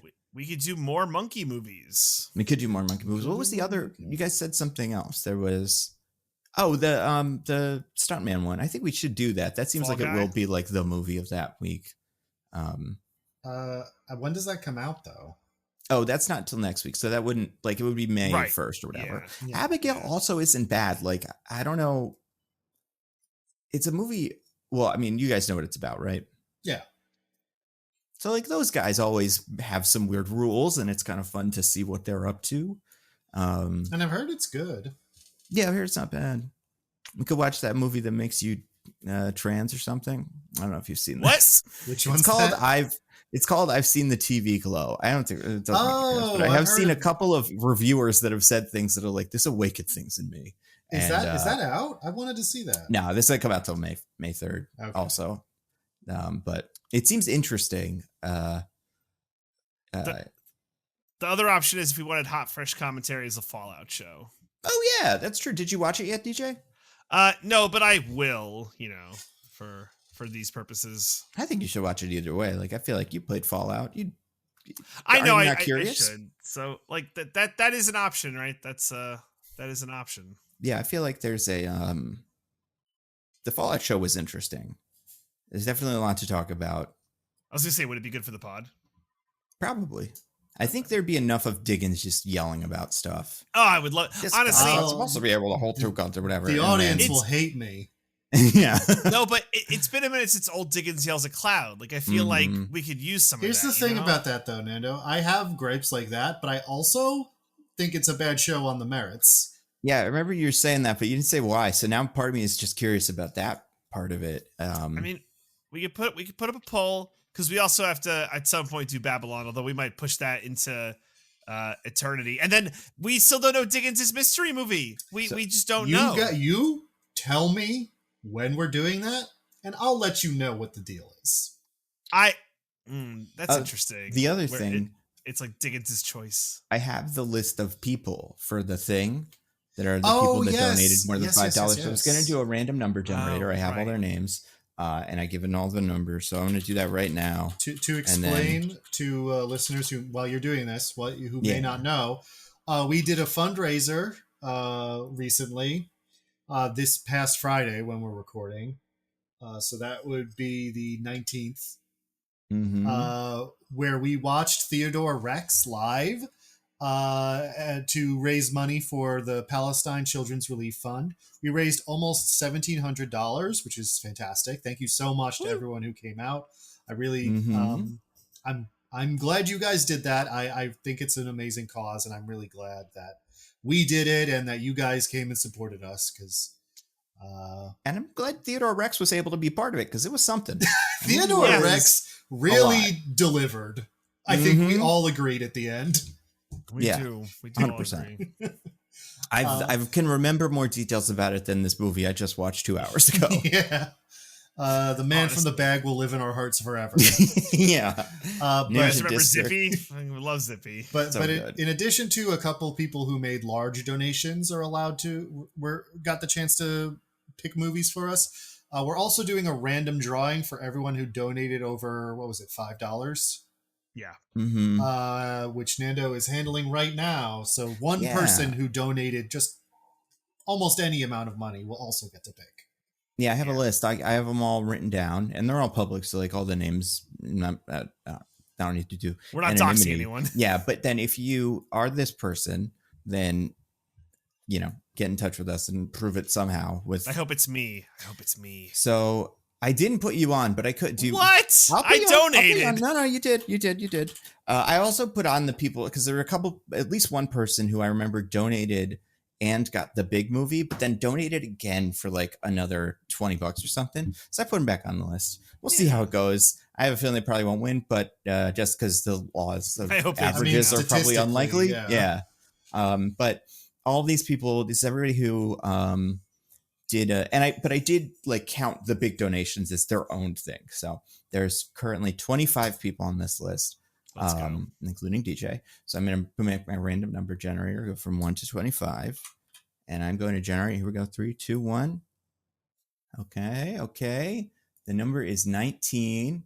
Oh, okay. This is not DJ. No. This is Movie Turtle. I recognize that name. Okay. So they have won they get to pick a movie for us to nitpick and stuff. It can be any movie, unless it's bad, and then we'll make you pick a different one. But reach out to one of us through Twitter or the Discord and stuff. The only one that I remember us actively vetoing was when we told our friend Alex not to pick 42, and we made him pick Sky High instead. It's the only one I ever remember like actively saying no. You didn't want to give your hot segregation takes? I mean, there's a Chapman in that movie I'm so ashamed of. Chapman. He's the Phillies manager who just shouts the N-word a ton of times. Is he the worst Chapman? It's that or Mark David Chapman. Yeah, that guy. I don't know. Important. Yeah, there's that guy, Mark David Chapman, and you. That's the top 3. Yeah, it's really bad. Really bad. I mean, now I want to see, are there other ones we haven't thought about, but I'll look this up. But yeah, so Movie Turtle, you get in touch with us, and then you could tell us which one your thing is. I know there's a conversation currently going on in the Discord over Nick's choice. There's a couple movies that seem to be in contention. They just kind of they're like what's the word, like crowdsourcing and seeing what movies people want to see. It does seem like Planet of the Apes movie from the olden days seems to be holding on pretty strong. Yeah, okay. I'd be curious to see what that ends up looking like. Like just jumping into one of those out of nowhere. And is the donation window being kept open for the $1,000 entourage thing? If that falls from a tree, sure. Or sky? I mean, I think our thing is closed, but if you show that you donated $1,000 to the PCRF just on your own, why not? Or like Or if it could be 5 of you, like together, you came together. Yeah, Like, I'm pretty sure the campaign continues to exist just like forever. Oh, okay. Not like forever, but so you could probably go. I think you can still go to the page and donate. you can like right now, but I don't know if it like ever gets closed or whatever. But because it went up by $25 since we closed it, so someone must have went in. Or also, we are releasing it as a podcast, right? Yeah, I was gonna put it out today, and then I forgot. But it's gonna. So go you already out. know that because you've heard it. That's right. You probably did hear it before you heard this. I will say, if you're limited to audio, totally understand. The live stream is worth watching. Mm-hmm. Especially if you can set it up so that you can watch Theodore Rex at the same time. Yes. Because for legal reasons, we did not stream out Theodore Rex, but it is easily found on YouTube. Yeah. And there's a timer in the live stream, so you truly can like watch along with us. And I've been told it's a joyous experience, so I would encourage anyone to go seek that if they think it would add value to their lives. I don't know how the viewers felt. I had a great time. I had a blast. Yeah. That was so good. Oh, for sure. Also, some other Chapmans while we're here. Tracy Chapman. So she's like a singer. That's a good one. She's That's cool. cool. Yeah, she's a. Yep, exactly.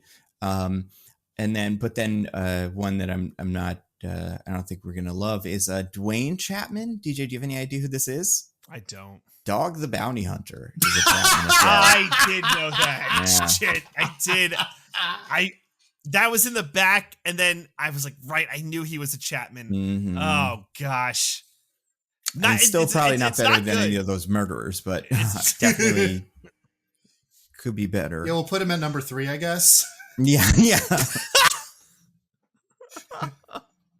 But it's racist Phillies manager Chapman there with Mark David Chapman, racist Philly Chapman, then Dog the Bounty Hunter, then me. That's and then Tracy Chapman. That's the power ranking, yeah. Yeah. The Grizz power ranking by badness, I guess. If yes. Bad Chapmans. I'll say Grizz from 30 Rock is a Chapman. His name is Grizz Chapman. I like that. Cool. It's pretty cool. Speaking of things to plug, do you want to plug anything, DJ? Do you have anything to plug? Yes, as again, Roses and Rejections.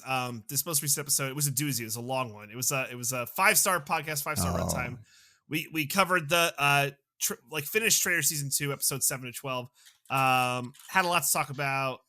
Loved it. Nando, you're watching Trader season 1 right now, right? You're going through. Started the first episode. I haven't finished it, but I'm gonna. Season 1 or 2? Did you start with? See, I started with season 1 just because I felt like that would make more sense. But should I just skip to 2? Because I'm probably just skipping to 2.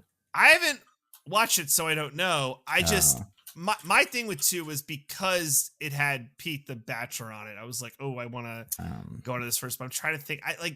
If you would know. Do you know who Giant Bananas is? I mean, I know who Johnny Bananas is from the Entourage movies. It's Johnny Drama's a monkey character. I don't know who the other guy is, but if fucking Johnny Drama would totally be on this too, man.